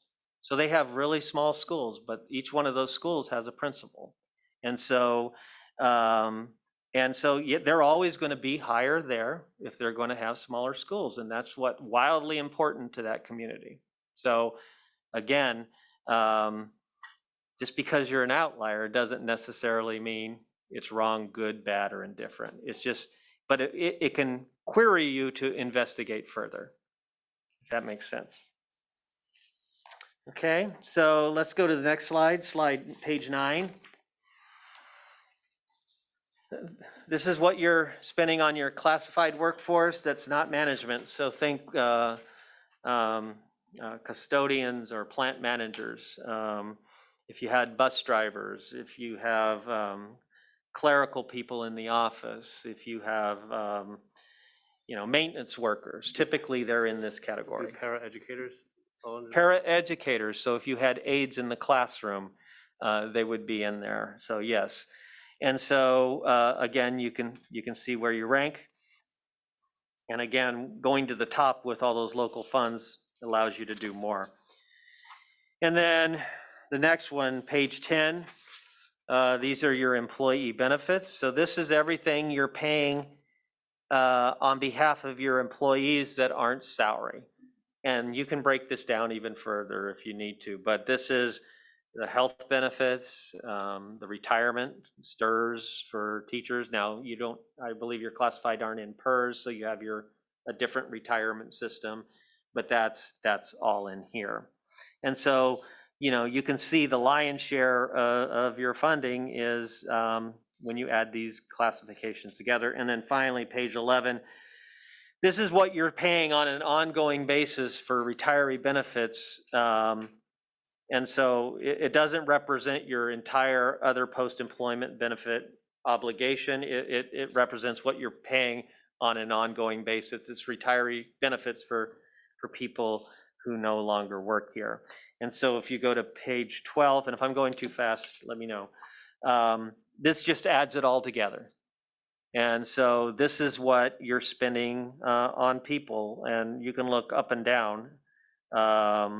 In general, we're a people business. What's scary though, just so you know, during the last recession, and I don't mean this mini one we had, I mean the last big recession, when things were bad at the state level, school districts received significant cuts. And at one point they reached 22%. So you were getting 78 cents on the dollar of what you're supposed to get. Well, if you're getting 78 cents on the dollar and you're at 85 or 90% of people, there isn't a solution that doesn't impact people. And so that's tough stuff. And so that is why having reserves are important, and I'll talk about that in a few minutes. So I'm just going to go through these and then get back to the slideshow. So page 13, this is what you're spending on books and supplies. Now, you're low, but think of it this way. This is probably one of the most volatile lines. There'll be years where you're high because you adopt textbooks, right? And the next year you don't. So just because you're low doesn't mean you're low every year, okay? So again, that's why looking at multiple years. But in 2021, compared to other districts, you were a bit lower, at least on the entire general fund. So these are books and supplies, okay? Can I just say, Myung, would we be able to get some trend years to look at that, just so, because it is really low. Yes, I think we could. I don't know if we've subscribed to the Yeah, to the you can, Sabre and I'll get it Katie for you. reports each year. Okay. I'll thank get it for you. Okay, thanks, Jen. Yeah. Yeah. This is, by the way, just so you know, this is all public information. It's available on the CDE website. There's an Ed Data tab. And so this is on the internet. So it's not some secret thing, you know what I'm saying? So, and so what we do is we compile it in a different way for ease of viewing. And that's what I'm gonna give Myung. But it is, it's available on the CDE website. Okay? All right. Can I just ask a question about the? Yes. Sorry, I realized the mask was hard The to remember. masks. I mean, I appreciate the thing that we need to look at sort of globally at trends and not panic one way or the other or get excited for ourselves. Is it possible that the number, for example, for 2021 is so low for us and so high for others because of how, I don't know, like, or computers included in this number? And is it maybe other districts paid and we had some donated? Like, is that? So this Sorry. category, I mean, it could be some of that, but computers are in a different, okay. a different category. Okay. But yeah, this is a wonky year. I mean, let's Okay. just be candid. I mean, it would be a tough year to really say, this is our pattern, yes. Got it, okay. I was gonna just say, I think too, maybe this would be a good conversation to continue in the curriculum committee. I know last year we had some conversations around kind of our supplies and spending and kind of how we're viewing that stuff. And I definitely think that staff can kind of give us a full update, especially with these numbers, and be able to kind of help put it into a comparison for us. Okay. Yeah, I'll agendize that. And can you repeat the website? Because I couldn't tell if you were saying CEE or Oh, I'm sorry. CDE. All right. It's the California Department of Oh, Education. So CDE, okay. CDE.ca.gov. Okay, And they have these tabs at the top. One's data, statistics. It's pretty easy to find. I Okay. think it's called Ed Data. And you would be able to put in your district and you could pick other districts. So yeah, okay, just wanted to make sure. sure. All right, so let's go to the next one, page 14. This is services and operations. And so this is your heating bill, your water bill, your trash bill, your attorneys that don't work for you, well, that aren't your employees, like if you contract with an attorney, a consultant, your auditors, and then you had your hand raised, so yeah, so this is one of those categories. If you have a non-public school placement of a special ed kid, it would come out of here. And so this too is also a very volatile line. You know, if you have a lawsuit, that could be a big thing. If you had, you know, a lot of things go into this, and you can break it down, but it's but again, it includes your consultants, things like that, but also your utilities, you know, all over that. So actually, you're on the unrestricted general fund, you tend to be lower. But again, this could be volatile. If you had a major event in your district, you might have to, you know, spend money on attorneys or something else. Okay, and then if you go down to page 16, this is capital outlay. You can see you don't spend hardly anything on it, and neither does anybody else. So capital outlay are things that you buy that have a useful life beyond like a couple of years. It's something that's big enough that you would actually depreciate, and most of your capital type expenditures come out of different funds, okay? So you can see that, you know, there's some in here, but it's really really small. And then finally, if you go to page 17, this is just a total of all your expenditures. And as you can see, when you go up to the top, because of those local funds, you can spend more. And then, Can I, jump- sorry, can I Yes. just, Ann over here. oh, I'm sorry. If we go back to the capital outlay, Sure. the this number is very small. This is because we have bond funds that do the majority, the capital outlay, right? Could be, So- without going in, but that's typical. We do, right. Right. So you're buying, you know, things like that have a useful life that could qualify. It's a.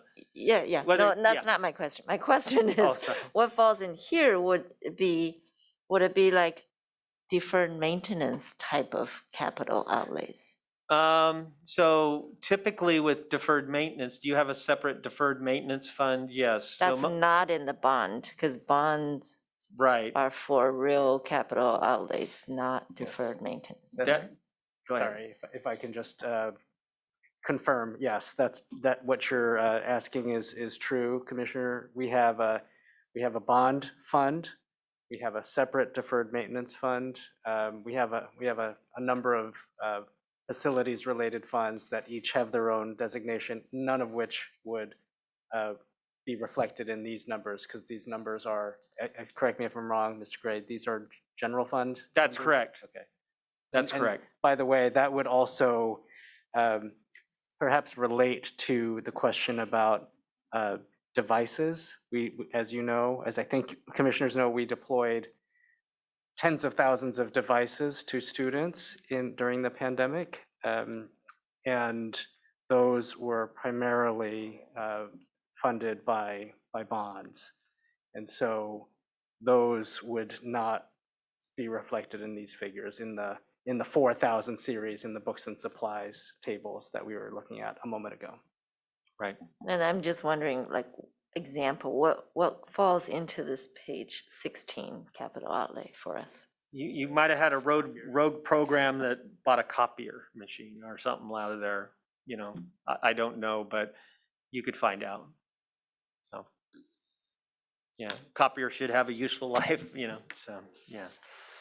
All right, so, and then the last page, 18, you're gonna see zeros in the far right column because the state has data problems and they didn't collect this information for those 2 years.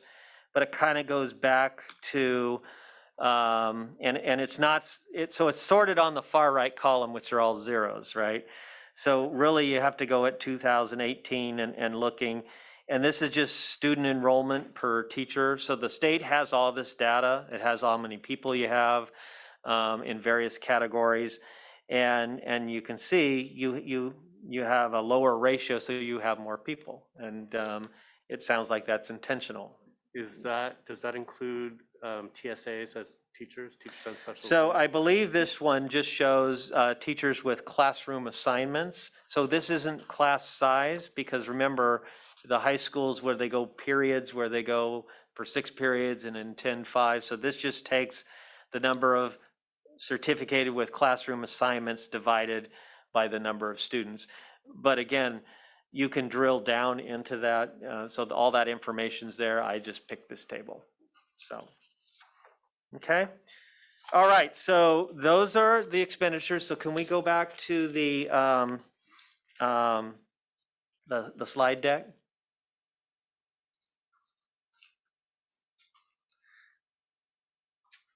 And this data comes out every year and is freely available. Can I just say thank you? That was really illuminating and a great start for some pretty baseline data that I like to see as a board member. So I hope it's the beginning of more, and that we'll, especially in the committees, have opportunities to dive a little deeper. So thank you for getting us started. Oh, well, thank you.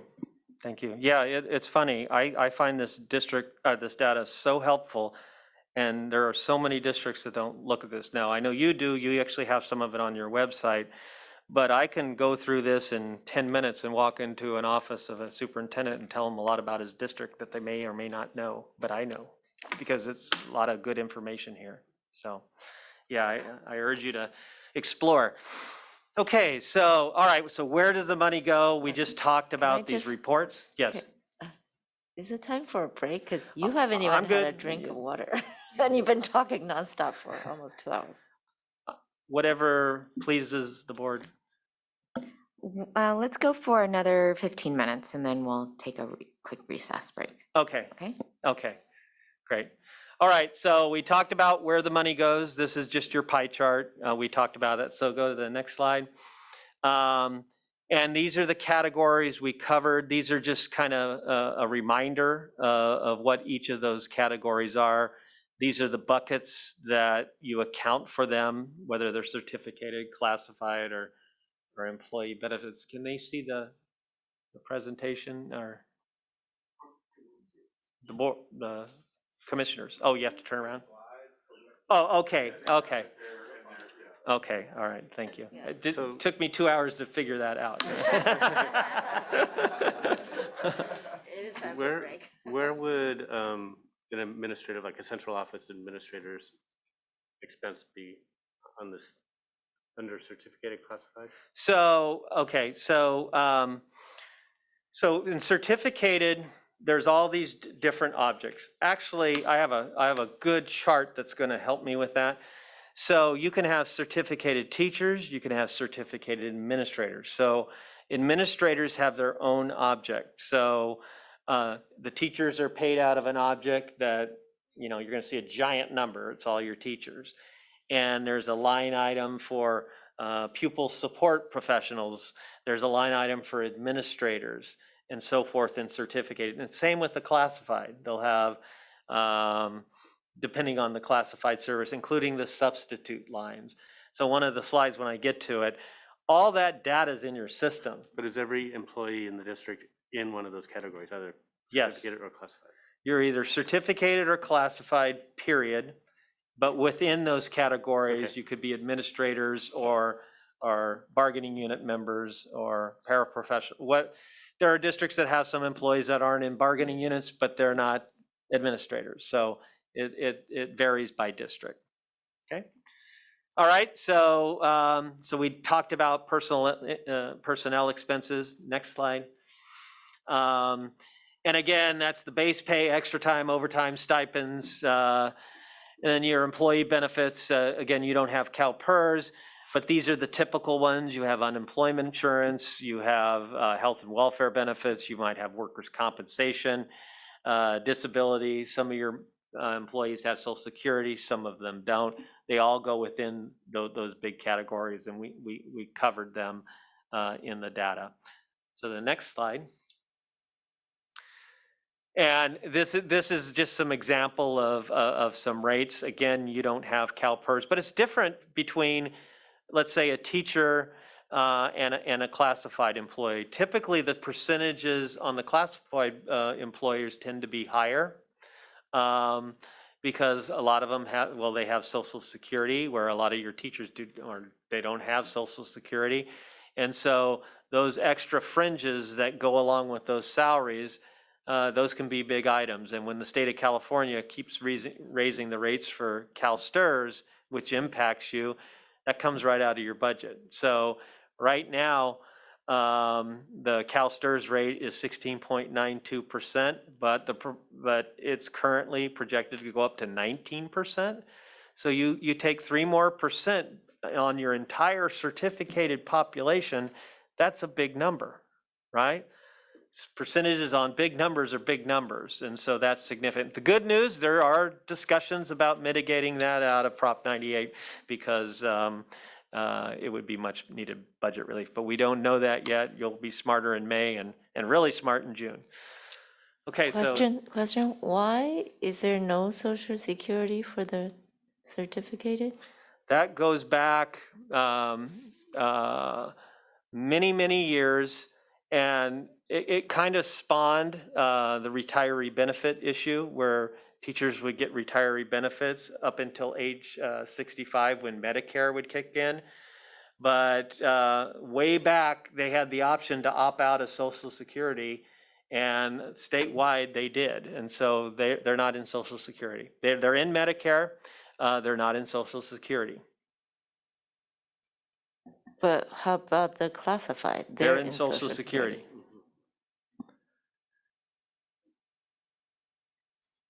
They're Social Security and Medicare, yes. What does this imply for the district?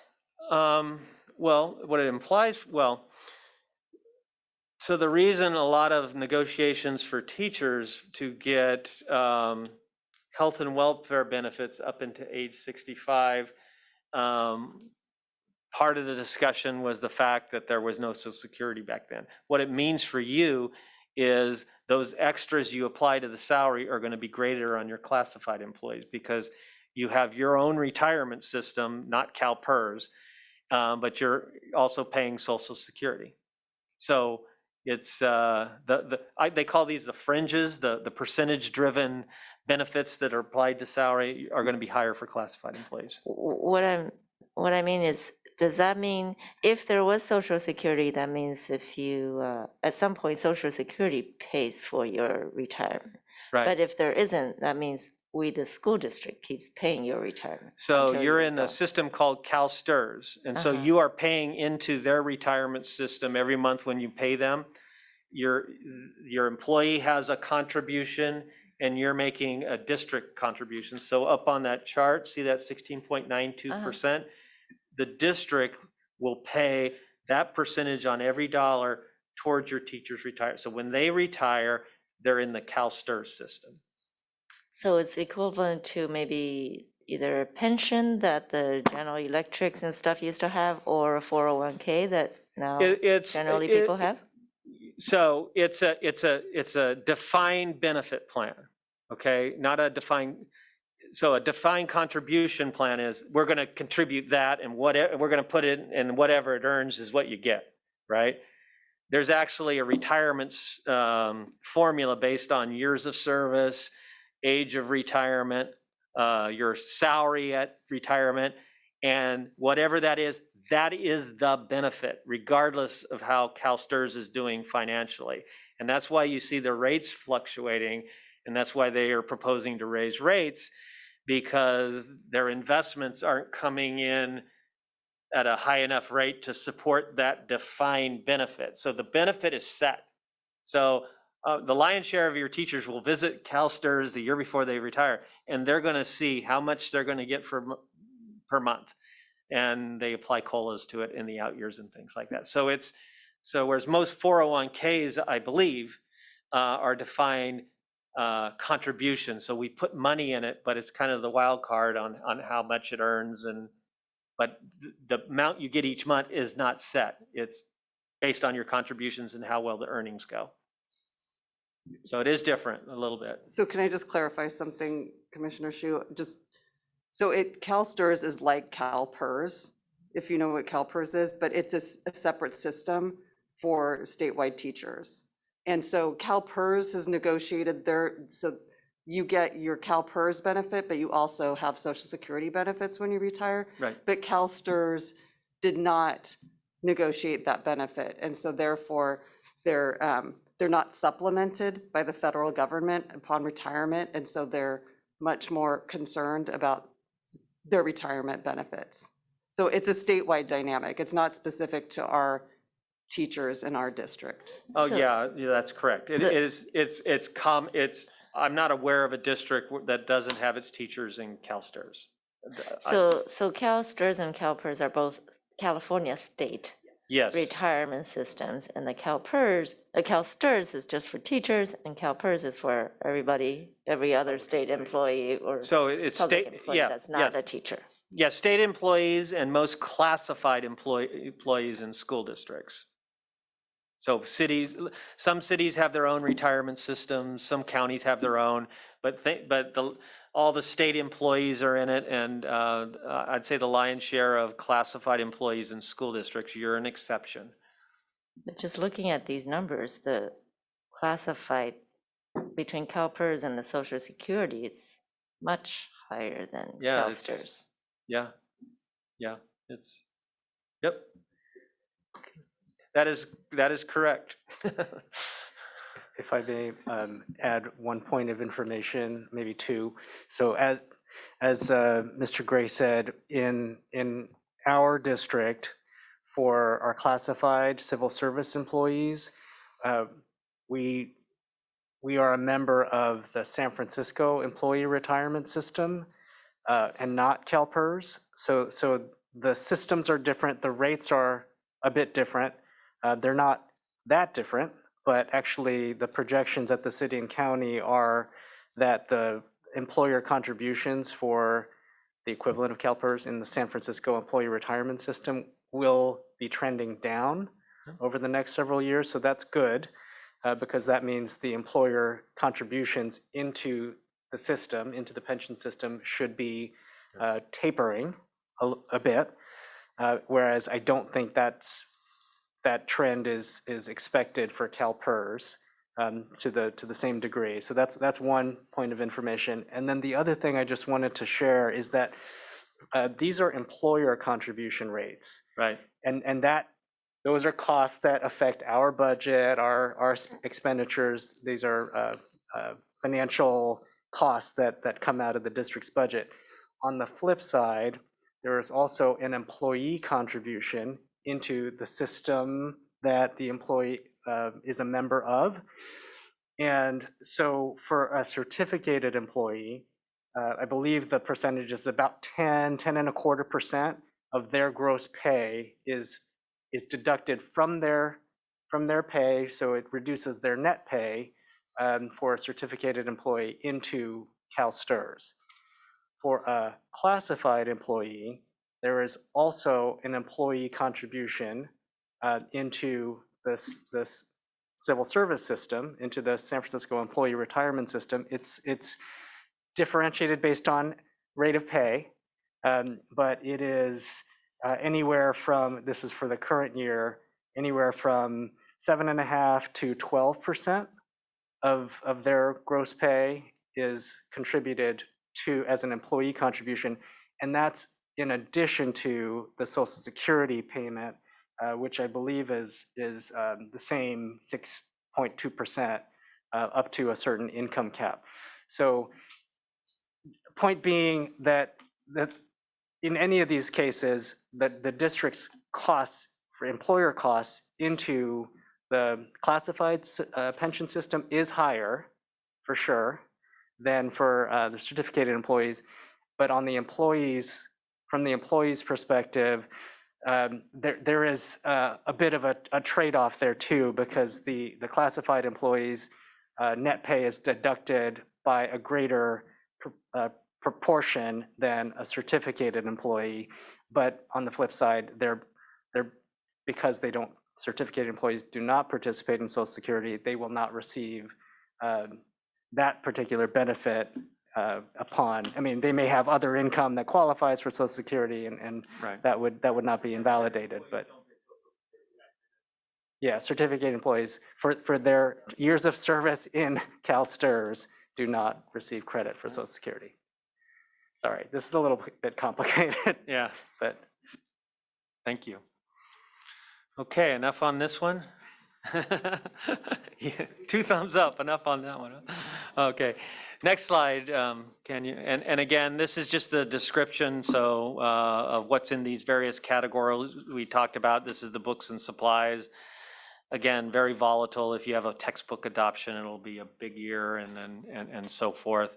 If you go to the next slide, this is services, and so this is again insurance, utilities, consultants.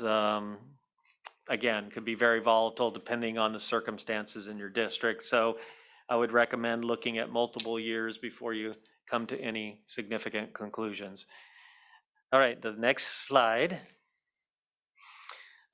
This is capital outlay. That's that one where we saw very little, but there it is. And the next slide. Okay, so let's talk about reserves. So you have revenues and expenditures, right?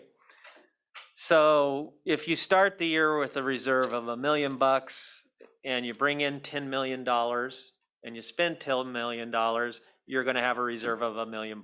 It doesn't change, right? So the reserve is what happens at the end of the year. It measures, how much money you started with, how much money you brought in, how much money you spent, and how much is left over. And so on that chart I showed you at the beginning, and I think it's in the book, there's was a law that was created when a district went insolvent. It was the Richmond Unified School District many years ago. They're now called the West Contra Costa Unified School District. So prior to that, so what happened is they ran out of money. They ran out of cash. And technically speaking, you can't go bankrupt as a California school district, right? We have to educate children. So, but what you do become is insolvent. And when you're insolvent, what happens is you need an infusion of cash to keep it open. And so you create this giant loan, right?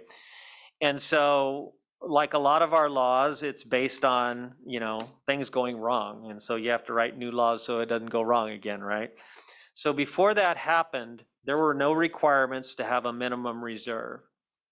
There were no requirements to revise your budget. So the first interim and second interim, that came from AB 1200. Reserves came from AB 1200. There was no requirement to look into the future. All you had to do is live in the current year. So AB 1200 required multi-year projections. AB 1200 created the Fiscal Crisis Management and Assistance Team, okay? So that was the result of, what went wrong. The state of California doesn't like writing giant checks to school districts, so they said we need to fix this. Now, if you go insolvent, they don't write a check. There's something called the iBank, and that's where you'd get it, but you don't ever want to go there. So these are the minimum reserve requirements for California school districts, and it's based on size. And so you can see when I was in Fresno, ours was 2%, yours is 2%, you're between 30,000 and 400,000. There's only one district that is 1%, and that's Los Angeles Unified. And then you can see as you get smaller, the amounts go up. I mean, if you think about economies of scale, right? If you have, a boiler blow up, it's not gonna sink the district. But if you're a little tiny district, I mean, that could just blow your budget out of the water. So the smaller, they require bigger reserves. The key point I think for your stakeholders to understand, this is not a maximum reserve. This is the minimum reserve. And just to kind of put it in context, a 2% reserve for a district like you is about a week of payroll. There's no business that could run on such a small reserve. So it's important to realize that these are minimums. Some of our stakeholders will say you're only required to have 2%, so you're higher, so you need to bring that down. So I just ran the numbers. The statewide averages for unified school districts, the statewide unified average is like 22%, okay? Now, why is it in the interest of a school district to have an adequate reserve? Simply said, if you look at the last recession, the big recession that happened after 07, 08, and I looked at statewide averages of reserves. They weren't as high as they are now. And the districts that didn't have reserves, so what happened is the bottom dropped out of the California and national and world economy, and we went into triage mode. So I talked about school districts getting cut 22%. That happened like that. And the districts that had very minimal reserves had to slash and burn to survive. They couldn't be thoughtful or strategic. They just said, okay, we're going, unless we do something, we're going down. And so their decisions weren't always as humane as they could have been had they had time to be strategic. And so when we look at the districts that went into that recession with smaller reserves, they decimated public education in their communities because they didn't have any advance notice. So back then, it was much easier to get rid of classified employees, so they would decimate those ranks. And so, but when we look at the districts that hit that recession with significantly more reserves, they didn't have to bring out the knife on day one. They could sit back and say, okay, this looks like this is going to be something, and it's going to be several years. So they could be more humane to their employees in reducing their expenses. So they could, let's be really active on not replacing positions. We're going to offer an early retirement program or something like that. We have time to make more strategic decisions. And so they were able to save a lot of their programs because they just didn't have to pull out the knife and cut the expenses. And so, I say the reserves are, it's just smart and prudent, but it also gives you time if you hit a bump in the road, and these bumps come really fast. I mean, right before that recession, I remember it was in December at a CSBA conference, and the LAO was up there saying, smooth sailing ahead, right? And in January, we heard about Solomon Brothers, and Bear Stearns went down, and it hit us like a rock. So having reserves, it protects programs for students, and it protects your people. And so, anyway, that's why reserves are important. So I guess the point here, that is your minimum required reserve. My advice is you need more, but that's locally determined by this team. Thank you. And my question too was related to credit ratings, because that's been something we've been talking about. But you can also share that of the importance of the reserves and how that affects credit ratings. Yes. So Wall Street likes looking at your budgets, and even if they're bond funds and it's going to be paid back by a different source, they look at how well you're managed, how well you do business, and they look at reserves, and they look at deficit spending. They look at all of those things. So if they're uncomfortable, you're likely not to get as good of a credit rating, which means you're going to pay higher interest on the debt. And so yeah, they will look at reserves, deficit spending, all of that. Yes, exactly. Okay, so John, yes, actually, I think we're going to take a quick break. Sure. We're going to take a quick recess. Let's just take 5 minutes, and we'll get back at 7. We'll just come back at 7:17, and then we'll finish up the rest of the presentation. Thanks. Recording stopped.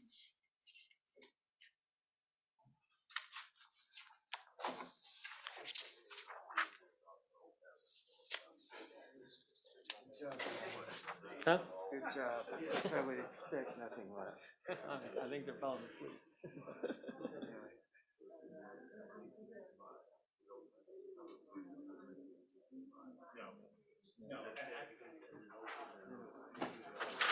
Right, so something. We should have.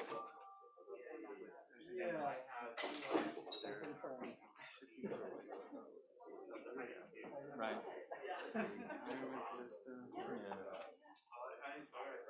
You can get rid of that. I won't. It obviously was a flop. No, I'm good. Thank you. I'm sure.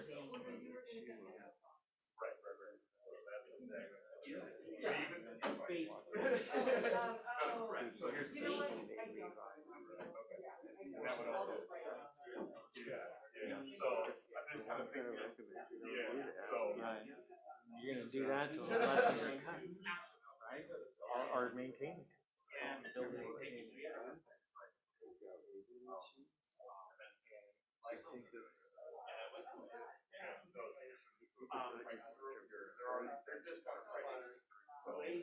Right. Yeah. I like your tie, man. Hey, thank you. My wife bought the I knew tie and that. shirt you I too. knew that. You wouldn't buy that. I probably wouldn't. That's my store too. Because people say, you had the best ties. I'll tell her, you know? Yeah. Yeah. It's good to see you. Well, good to see you. And I'm gonna wrap up at 8 because that's what time we told them. So I can catch up. I'm good. I was almost thinking about trying to get a flight home tonight. What time's the flight? I'm not. Oh. That's why. Okay, I need to I'm just hit the gas. for how late the bars open in my hotel. I'll get you there by then. Where are you staying? At the Kabuki. Ooh, sounds exotic. It's a Hyatt. It was the Really? closest Hyatt. A The closest. kabuki. It's it's in Japantown. Yeah, I figured. Yeah. Yeah, good for you. It's pretty nice. It's like now that I've been there for 2 days, I figured out there's more around there. Hotel doesn't really have a restaurant. They have a Thai restaurant. It's like $50 a person. Yeah. And I have to conform to state guide. State travel is that's what they'll reimburse. Oh, God. Say, Mike, you want me to continue doing this? I'll get the station there. Well, is this kind of fun though? I'm having a blast. I mean, really. You're good at it. I talked to Mike, he goes, I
All right, everyone, thank you so much.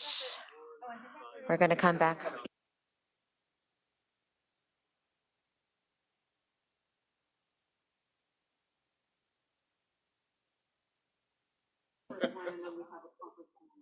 Thank you so much. We are coming back from recess. And John, please, sorry if I... Recording in progress.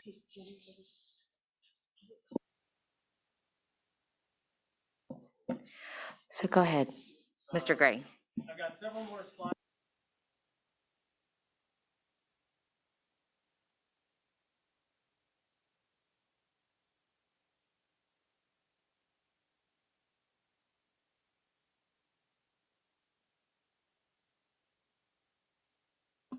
Okay.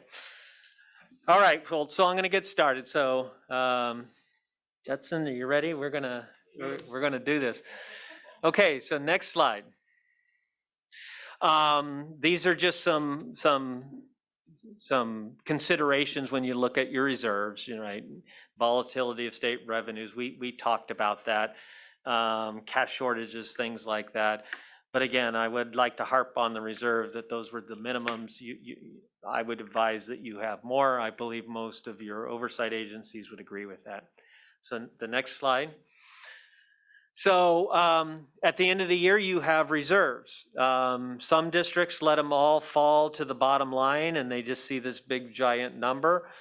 I think it's a good practice, a business practice, to designate funds at the end of the year. So if you were going to buy $5 million in textbooks and you didn't buy them, and so they go to the reserve, you know, you might want to commit those funds and say, we're taking a board act. So a commitment is a board action. So you take the board action to say, these unspent, we're setting these aside. We're going to reallocate them in the next budget to buy the textbooks that we didn't get this year, okay? It's a good practice to commit those funds. It's a line item in your fund balance so the public can see, you know, these are reserves, but yes, some of them have some specific uses. Assigning monies, that's when the staff, your professional staff might assign amounts for various things. So you can commit monies. Those are board actions. Assignments are another way to set aside money. That's done by your administration.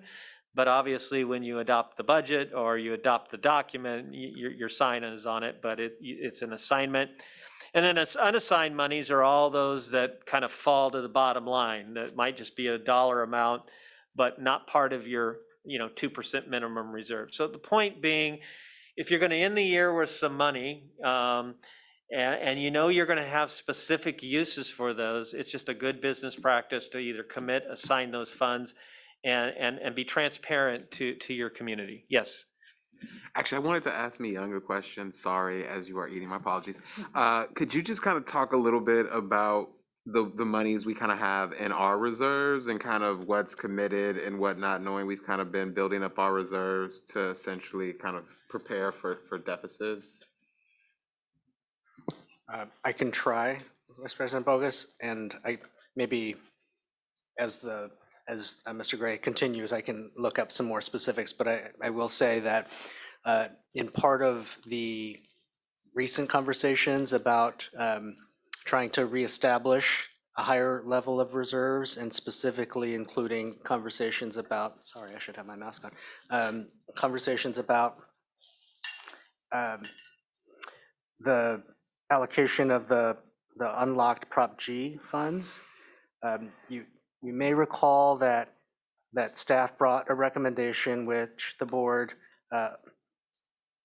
approved and incorporated into the various discussions, a recommendation to reestablish a rainy day reserve of $40 million. That, I believe, I'll check this in a moment, but I believe that has been reflected as the equivalent of a committed reserve. So it's part of our unrestricted general fund balance, but it has a specific designation, and so it's not commingled with the rest of the fund balance. It's established and visible as a separate reserve for that purpose. And I'll kind of check the second interim report to see if there are other examples of committed or assigned reserves. Thank you. I think that was the point I was really hoping for you to cover. Thank you for that. May I just kind of follow up? Does that count towards the 2% minimum, or is it outside of that? Yes, and any of these, I'm sorry, so it's a part of our unrestricted fund balance, but if it's specifically committed, then it doesn't technically count towards the 2%. The 2% is measured against the last row on this box, the unassigned Thank you. balances. I have a question. Yes. Okay. So the reserve, is it supposed to always be there, or are you supposed to spend it the next year? So that's a $64,000 question, right? So, all right, the way a reserve gets built up is meaning you're spending less than you're bringing in, right? And you're not a bank, right? You're a school district, and you're responsible for educating kids. And in general, you know, you want to use those sources, today's money on today's kids. But having said that, you're going to need a reserve for all the things I spoke about when it starts raining, right? So one of the things you will hear is, you know, is it okay to deficit spend? And my answer is yes, if it's planned, like maybe you have a one-time expenditure to spend something down, or you have some mechanism that if you are going to deficit spend in 1 year, you're not deficit spending in the other year. So I've seen districts in the Central Valley where it's 110 in May, and they still had swamp coolers, and so they accumulated a large fund balance, and in 1 year they put in AC in the whole district, so they deficit spent by millions of dollars. It was a one-time expenditure, and so they went forward after that with a much smaller reserve, but they built it up over time. So managing the reserve over time, it can be delicate. But you know, again, if you always have a surplus, I mean, you know, it'll just get bigger, and you know, you don't have an interest of being a bank, right? You want to spend the money on the kids, so it's a balance. And so a lot of districts will have resolutions. They say, you know, our required minimum is 2%. However, to be prudent in our district, we're setting our minimum at 10% or 12. I mean, they do it all over the place. A lot of Bay Area districts specifically will say, thank you, state, 2% is not enough for us. And so they will designate it that way. So eventually you're going to spend down reserves. Otherwise, you know, it would just go up forever. But it needs to be thoughtful and planned. The way districts get in trouble, in my observation, and I've done this a long time, a lot of times they have significant reserves, and they say, oh my gosh, we have these reserves, so we can be a little more free flowing. And they start doing ongoing deficit spending, and it kind of gets away from them. It gets bigger and bigger, and they kind of drop like a rock. And so can you deficit spend? Yes. Again, you can't just increase all the time, but it's going to be thoughtful, well planned. And if you're going to do it, you got to have some mechanism where that deficit spending stops, whether there's a trigger or you're only going to spend it on one-time funds. Question for Myung. I know we're kind of low right now, but you've been with us for 20 years, so you've seen some normal times. So what has been our average reserve in a good normal time? What percentage? Commissioner, I would say two things. One is that, and I don't have the stats specific to share, but I would say in general, our reserves have hovered below the statewide average. You know, always meeting the minimum required 2%, but as Mr. Gray said, you know, current average for unified is like 20% or north of 20%. Yes. We have not been anywhere near that, and you know, there have been many ups and downs in the economy during, you know, the past 5, 10, 20 years.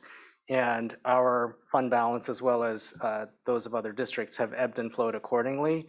But there have been many years, and, you know, Commissioner Sanchez has been here for probably about as many as I have, that we were just at or slightly above the 2% year after year. So that's not a uncommon pattern for SFUSD.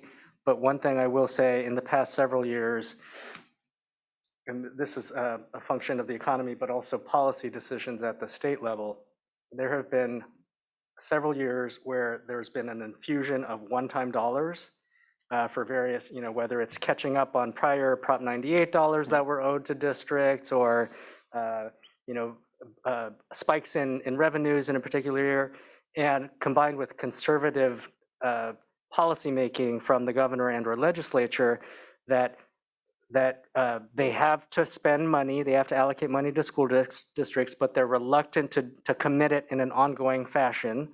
So sometimes it's been federal money from the Great Recession. We saw tens of millions of dollars in federal money, and we have seen even more significant money from the COVID pandemic.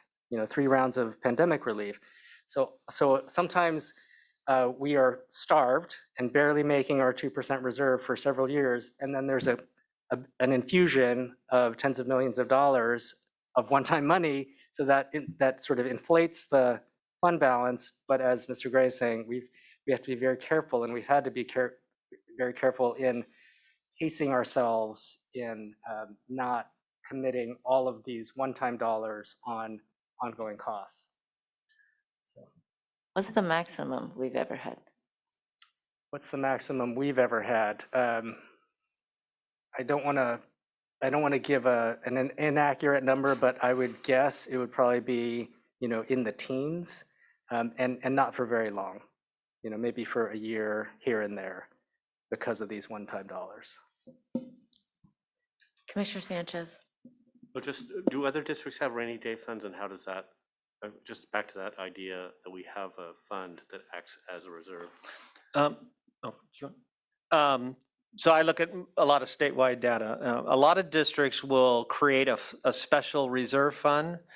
It's called a Fund 17, and the board says this is a special reserve. We're going to put money in there for board designated purposes. So you'll take it out of the general fund and you'll put it in Fund 17. Your oversight agencies, when they look at you to see, do you have enough reserves, they count your general fund and they will count your Fund 17. So a lot of districts will put the lion's share of their reserve in Fund 17. I don't know if they call it rainy day funds, but it's basically a reserve. They put it in a special reserve for board designated purposes for, and some call it economic uncertainty. So especially in the Bay Area, I see a lot of it. They'll put it in a separate fund and designate it there. So.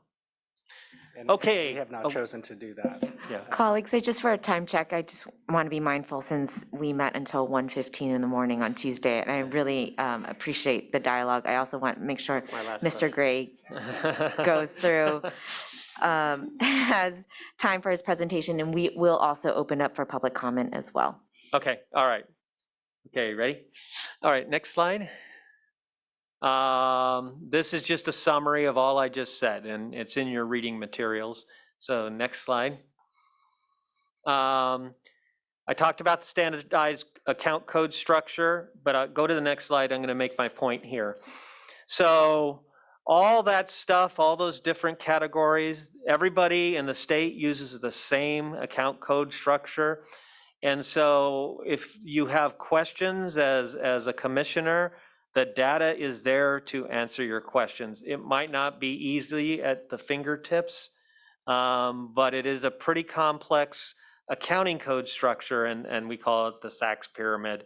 And I won't go into a lot of detail, but you're able to pull out of your data pretty much, I would say, just about anything. If you had, how much are we spending on mental health? How much are we spending here with these different resources? Point being, this is your accounting code structure. It's pretty complex, but there's a lot of data in it and you can get your questions answered. Next slide. We talked about declining enrollment. This is just the math that I showed you on declining enrollment. I think you get that when you lose a kid and you lose, in this example, $10,800. Let's assume you lose 114 and you reduce your teaching staff. You can just see the difference. Declining enrollment is really a problem. And it's a problem I believe the state should address even maybe more aggressively than they're doing it with the 3-year average. If you look at districts who've failed financially, they've all been declining enrollment. That's one of the common characteristics they have. Next slide. We've been talking about the general fund the whole night, but you've got other funds. And just so you know, you have responsibility, you have a fiduciary responsibility for these funds. You're not going to spend as much time on these funds. The thing to remember, if you have a problem in one of these funds, it runs out of money or you overspend, you fix it from your unrestricted general fund. So you'll be taking money from your core programs. So you gotta do your fiduciary responsibility. Again, not all districts have all these funds. They are part of your responsibilities. And I'll point out one fund on the lower right, the second bullet, student body funds. I'm guessing your sites might have student body funds. They have them because you allow them. They're under your umbrella as the governing board. And so, so if you have a problem in student body funds, it's not just the problem of the school. It's an issue. It's your problem also. So you have other funds. Next slide. This is just an illustration on one-time money versus ongoing money, and how to think of it. Use those if you have to buy textbooks, use a restricted textbook account. Don't use a dollar that you can spend on everything. It just makes sense. And first look at those one-time revenues before you go to ongoing. We've talked about, and I have an example I'll go to in a minute. So next slide. Yeah, we have a saying, don't use one-time funds on things that eat, right? Those are people, right? If you hire someone, they likely want to come back next year and the year after that. Just be careful if you fund employees with one-time dollars. You're either once they're gone, you're going to have to find another funding source, or you're going to say goodbye. So just be careful with that. These are just common principles. Next slide. All right, multi-year projections. As I said, part of AB 1200, you have to look at the current year plus 2. This is the document your oversight agencies look at for various reasons. So if you go to the next slide. So, and you're going to click these one at a time, so don't go get it. Yeah. And so this is just an illustration. And so I taught a beginning board member class many, many years ago. And this is the one that finally got some of them to get it. The difference on one-time money versus ongoing. Can you spend the fund balance on ongoing things like that. So in this example, let's say we're going to start a brand new school district. So we have zero money. We're brand new. And we brought in $10 in revenue. We spent $9, and so we have an ending fund balance of $1. See the math? Next year, so we carry forward that ending balance of last year's now our beginning balance, right? $1. We got $10 in, we spent $9. Now we have an ending fund balance in year 2 of $2. Go to year 3. Again, we carry that forward, start with 2 plus 10 minus 9, we have $3. And so the question we often get, and sometimes you'll get pressured from stakeholders, look at the ending fund balance. That's a good source to fund this or that. And maybe it is a source for a one-time thing, but let's use this for ongoing purposes. So go to the next click. So in year 4, we start with $3 and assume our revenues are flat. Now we took the ending fund balance and put it as an expenditure. So our $9 is now up to 12. So we deplete our fund balance. So we have $1. Next year, you bring forward the $1, 12, 10, now you're -1 next year. So you can see what happens when you have. So in this example, you could argue through year 3, you had an imbalance, but it was a surplus. right? So technically, if you made a decision, could you have spent some of it on ongoing? Well, you probably could have spent $1 ongoing and it would stay at 3, but what you did is you allocated more than the structural surplus that you had. And so, I mean, simply said, this is how districts get into trouble. And again, they usually start with a large fund balance and allocate it for ongoing purposes, and you can just do the math. You know, things will get better, right? Well, if they don't, you have a big problem. So that's just an example in multi-year decisions. Next slide. And I know you're familiar with this, and I know you've even if you're recent. So the multi-year projection is what your oversight agencies look like. So for you guys, it's CDE. For most districts, it's their county office of ed. And those bars are your ending fund balance, let's say. And that line is your reserve for economic uncertainty. So for you, that would be 2%. And so if you submitted a multi-year projection and your deficit spending and your fund balance is going down, you know, most county offices would send you a kind of a mean-spirited letter that says, hey, your deficit spending, you got to be careful. But most would say that you got a positive certification. Now, this is just financial. There's other ways that county office can say, okay, whether you're positive, qualified, but this is guaranteed. If you get below that, you're likely to be qualified or negative. So next slide. This example, oh God, the bar's not right. That bar, that line across is supposed to be a little bit higher than year 3. So that I missed that.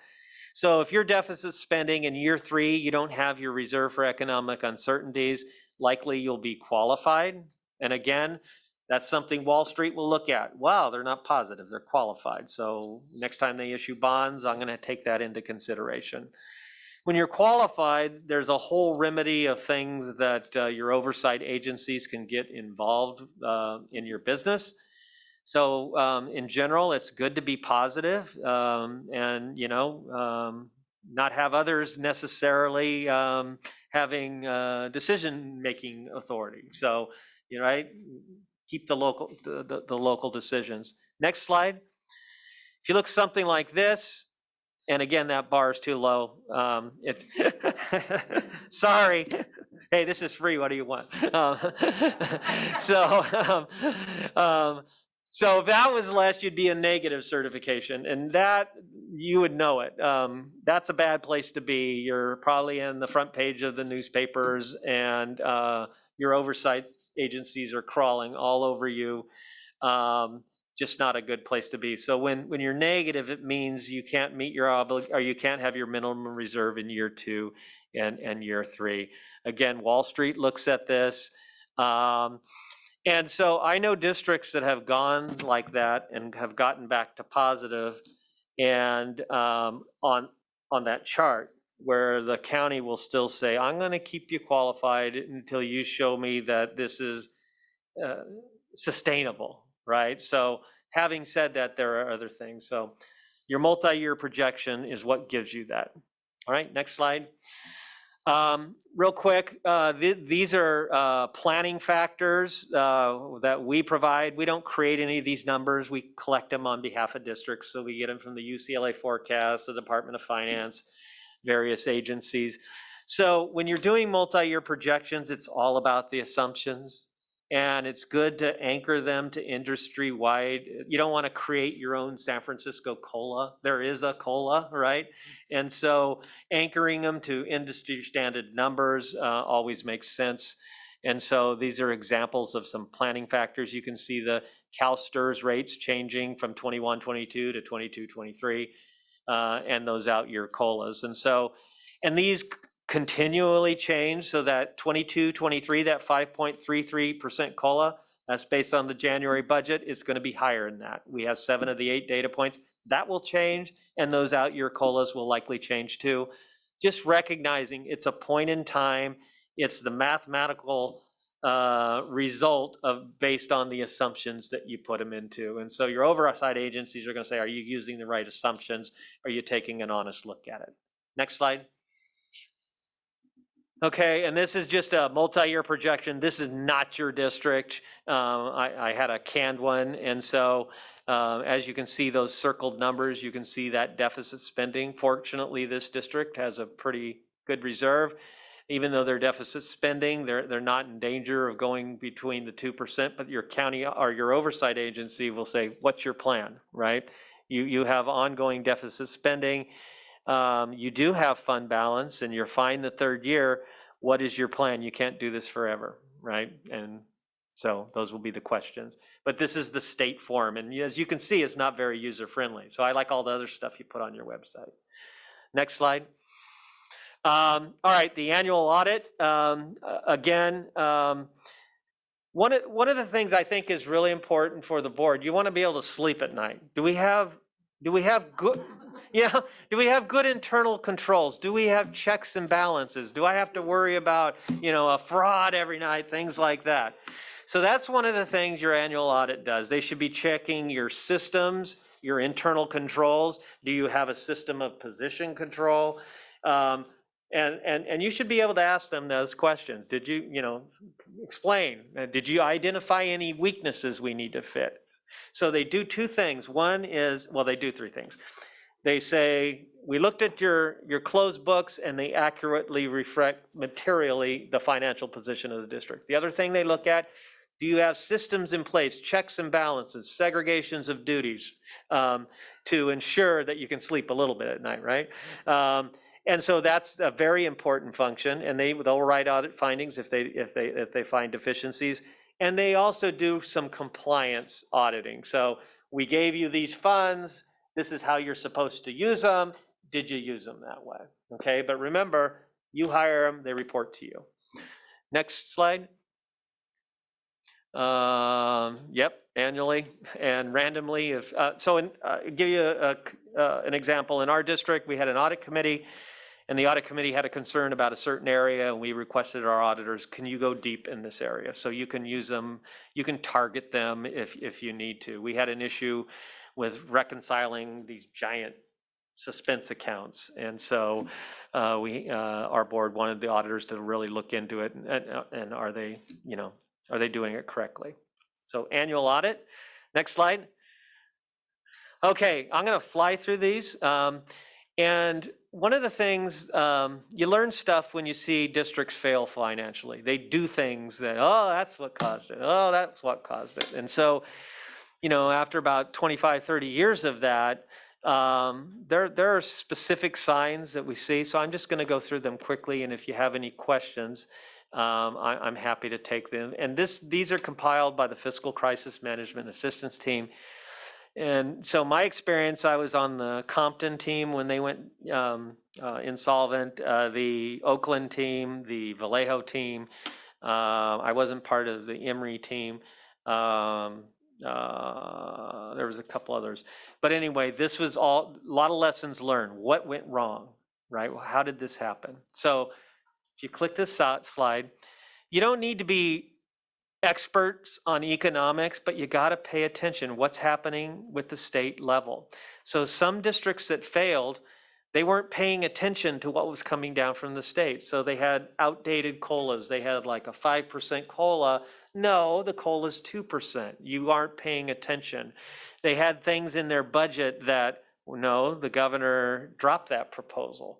So paying attention to what's happening at the state, what's coming down from the governor's office regarding the budget are wildly important. If you take your eye off the ball, you can adopt a phony budget because you're not using the latest economic assumptions. And so as board members, just an awareness, right? Where this is what we're hearing about Prop 98. This doesn't kind of match with what we're hearing. Paying attention to state economics is districts have failed that didn't do this. Next slide. ADA, it's your money generator. Don't get fancy with the ADA. Are the projections realistic? Do what we're budgeting, are they realistic? If you over project ADA and they don't come in, I mean, one district that failed over projected and it added $5 million of revenue. They actually added staff to service this ADA that was coming in. It didn't come in, they didn't get the 5 million, and they actually staffed for it, and they just went bing, down like a rock. So pay attention to that. I mean, when you look at a multi-year projection, you want that last year to look better, just put like 5,000 ADA, it'll fix your budget. But again, if they're not there, it's a false number and you can get in trouble. Next slide. Budget assumptions. So, I mean, to prepare briefly for this meeting, I went and looked at your stuff and I could follow it, I could understand it, I could see what your assumptions were, and I could come to some conclusions. It was a pleasure to follow. If I go into a district and all they have are those SACS forms, I do this for a living and I can come to some conclusions by reading them, but I know that school board couldn't. And I know people who don't do that for a living. So if the budget assumptions aren't documented, aren't understandable and digestible to your stakeholders, whether it's the bargaining units, whether it's the you should be able to follow them. So districts that have gone down have done the bare minimum, just had the state forms. And I mean, in my opinion, I don't think the board knew what it was approving, because they weren't as not that they should be. Their mistake was not requesting more. So if you don't, districts that have failed haven't documented their budget assumptions. So next slide. Control of staffing costs. This is everything. You should have some sort of position control, whether it's mechanized, manual. There shouldn't be anyone working in the school district that doesn't have money budgeted for the position that hasn't been authorized by the board.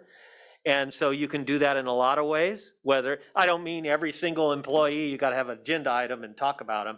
You do that through maybe staffing ratios for the sites, staffing allocation, commissioner approved staffing parameters. What happens when there aren't systems of position control, positions just sort of get added and reductions are made, but the positions remain. So you want to make sure you have some system of position control, right? Only authorized, board approved, budgeted positions, right? You don't want unbudgeted positions where you're paying a lot of people. That will get you in trouble. And the districts that have been insolvent, they've commonly been overstaffed compared to the number of ADA. Next slide. You know, you got to estimate your ongoing costs, step and column, other increases. You guys do that. Districts that have failed, you know, have just flatlined things. I mean, very lazy budgeting. Next slide. Use of one-time dollars for ongoing expenses. You know, Myung mentioned under Governor Brown, we used to get one-time money every year, and he was very conservative on his projections. They would always come in higher, so he'd owe it, and he'd give districts one-time money. There are some districts that fell into the trap. We always get one-time money, right? So really, it's ongoing. Well, it was ongoing. It was one-time money each year, and then Governor Brown wasn't governor anymore, and we have a different governor who, you know, we still do get some one-time money, but he has plans for it. Whereas Governor Brown would say, here you go, decide locally what's best. You decide as the governing board, where Governor Newsom has been saying, here's some one-time money, but this is how you use it, okay? So just be careful with letting one-time dollars creep into your ongoing budget. And if you get them several years in a row, I've seen it many times happen. Next slide.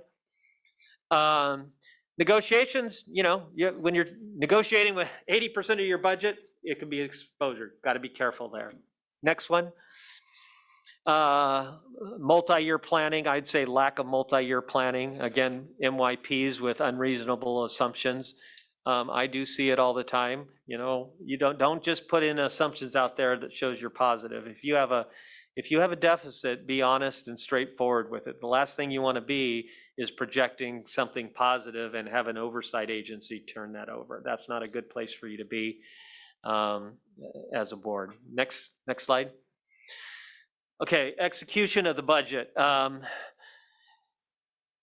So when you make a budget decision, whether it's a cut or whatever, it's got to be executed. What I mean by that, I've seen a large district have a big deficit, and they took a resolution to the board, is a rather large district, And in order to balance their budget, we're going to have 400 less staff. That's pretty big. Those are tough board meetings, right?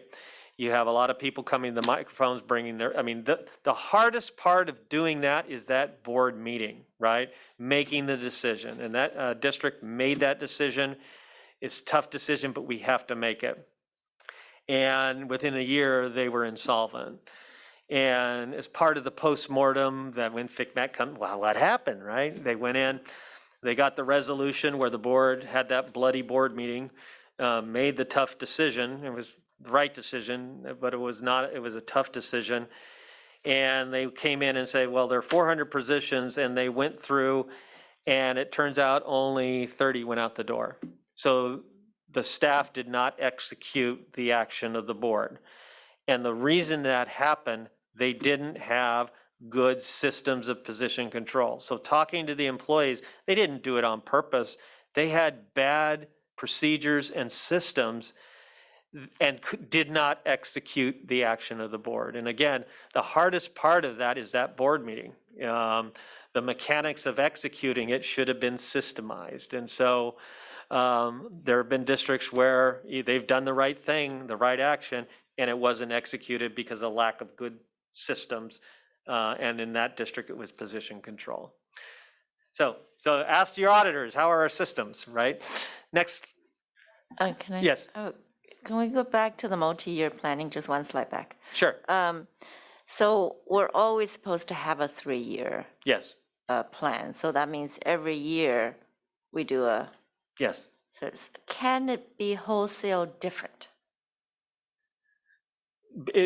Based on the assumptions, it Right. can be. So every time you do one, it's going to be different. Your revenue assumptions are going to be bouncing around, right? COLA's 5, it's 4, it's 6, it's 4.5.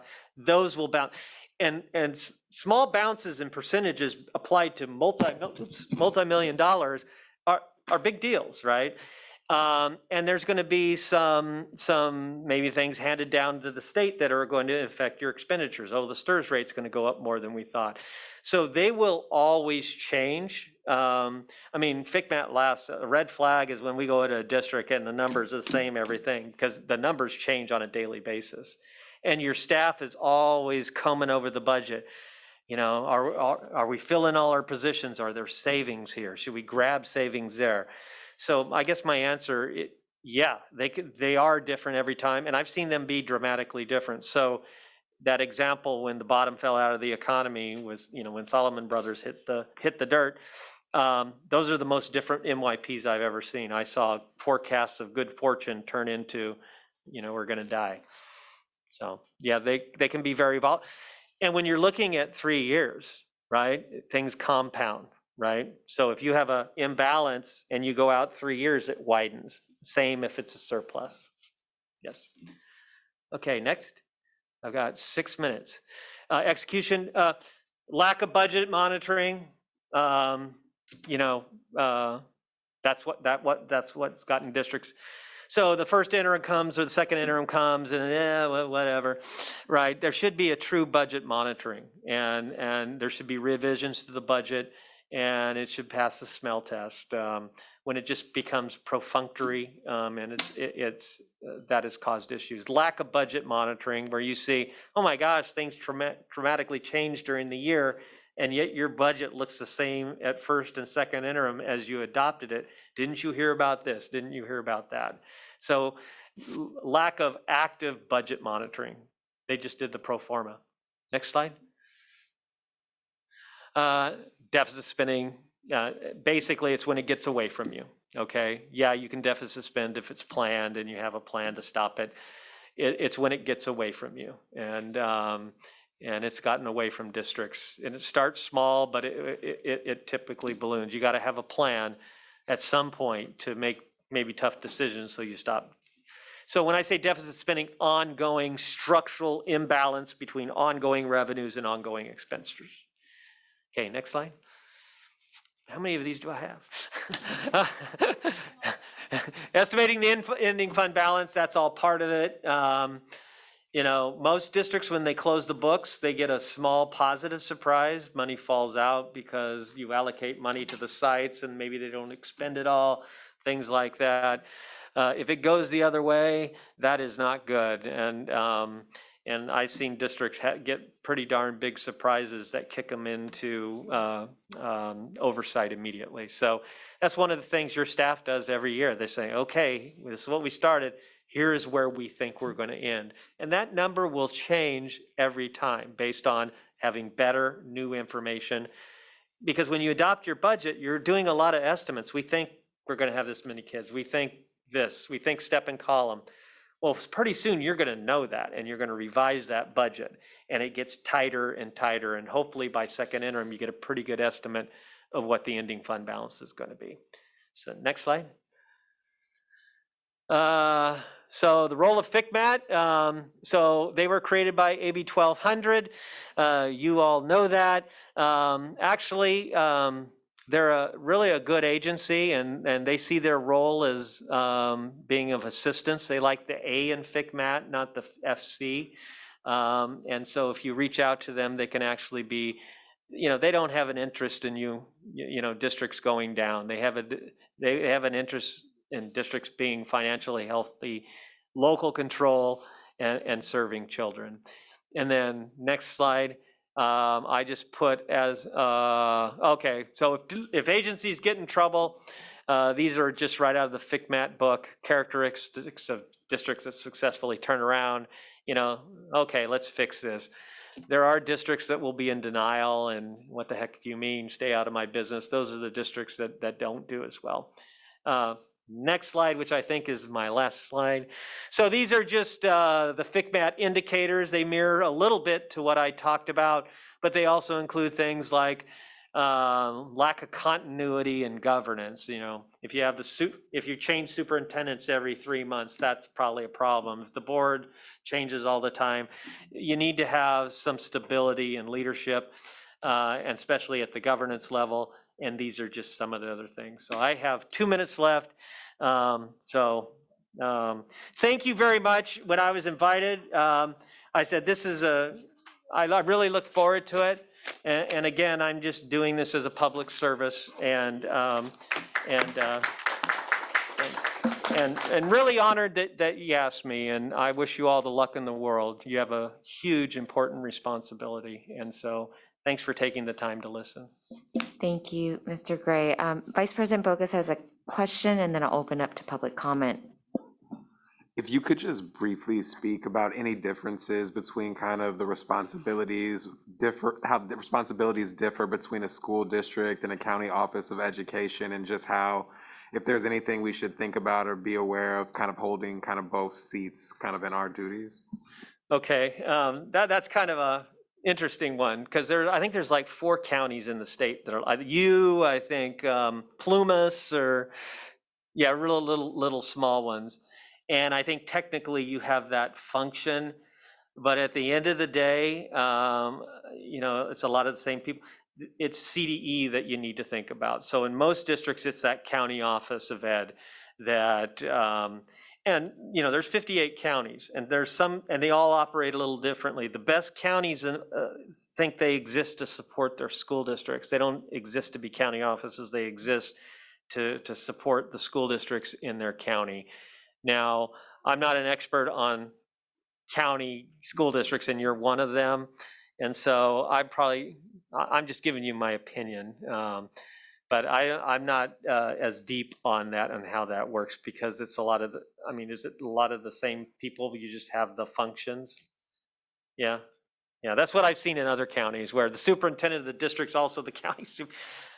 So, and that's why you answer to CDE on a lot of those issues. Most districts don't have a direct path to CDE like you do. Thank you. So at this time, Mr. Steele will open up for public comment. Let's do up to 5 minutes or 2 minutes each. Thank you, President Lamb. So if you care to speak on the presentation this evening, go ahead and step to the mic, turn the mic on. You'll have 2 minutes each. Thank you. It's so nice to be at a board meeting where the board members outnumber the public. So I thought this was great. And, you know, those of you who know me know that I'm part of a pretty active parent community that have been doing a lot of work, and we really would love to work with you and partner with you to help you understand and sort of, carry out, execute your responsibilities. I wanted to take a couple minutes to talk about what I think are 4 big financial facts that would be very, very useful for you to know and really think about. The first is, at a macro level, our expenditure structure is defined by 2 big facts. First is we have a high amount of staffing, teachers per student. The second is we have a lot of smaller schools. So those are very big facts, right? Doing anything, those are decisions that have been made over a long period of time. Doing anything to change those would obviously be extremely consequential and would require a lot of thought and so on and so forth. But as we all know, we exist for one reason and one reason only, right? Better student outcomes. And so just think about the fact that those 2 big macro factors, the high number of teachers we have per student, as well as other staffing, and the smaller schools we have, are very big financial facts. The second financial fact is that California has a very pro-cyclical revenue structure, and we are currently at a high point. You would be amazed how much of California state revenue depends upon a small number of very rich taxpayers paying capital gains tax. If you want to know what the state of what California state revenue is going to look like, take a look at the NASDAQ. The third thing is, and by the way, your planning needs to take that into account.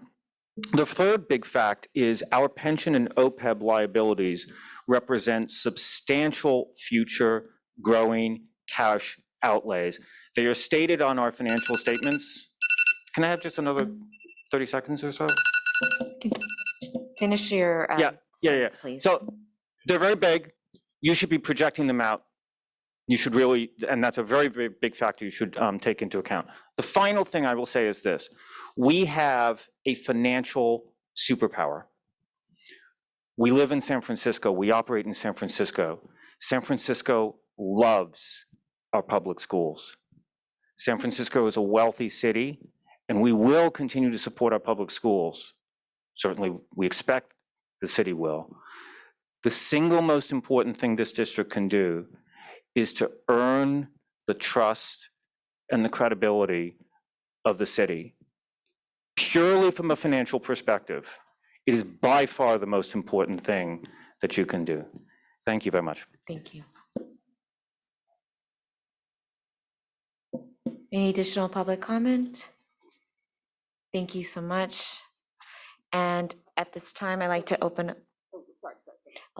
up to colleagues for any final questions or comments before we adjourn for this evening. Well, I've already thanked Mr. Gray, so thank you very much for spending time with us this evening.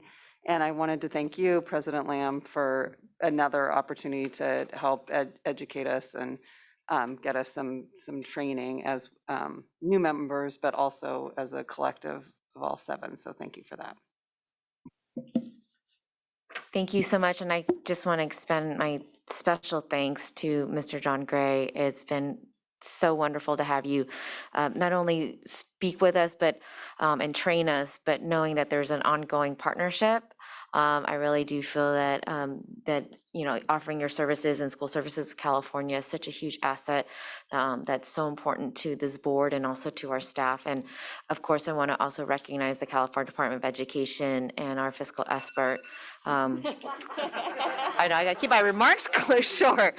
To Mr. Elliot Duchan and his advisement, his continued advisement to really help us turn our district around so that we can have the highest educational impact for our students and our families. So thank you all this evening. So I will formally adjourn our special meeting tonight at 8:07. Thank you so much.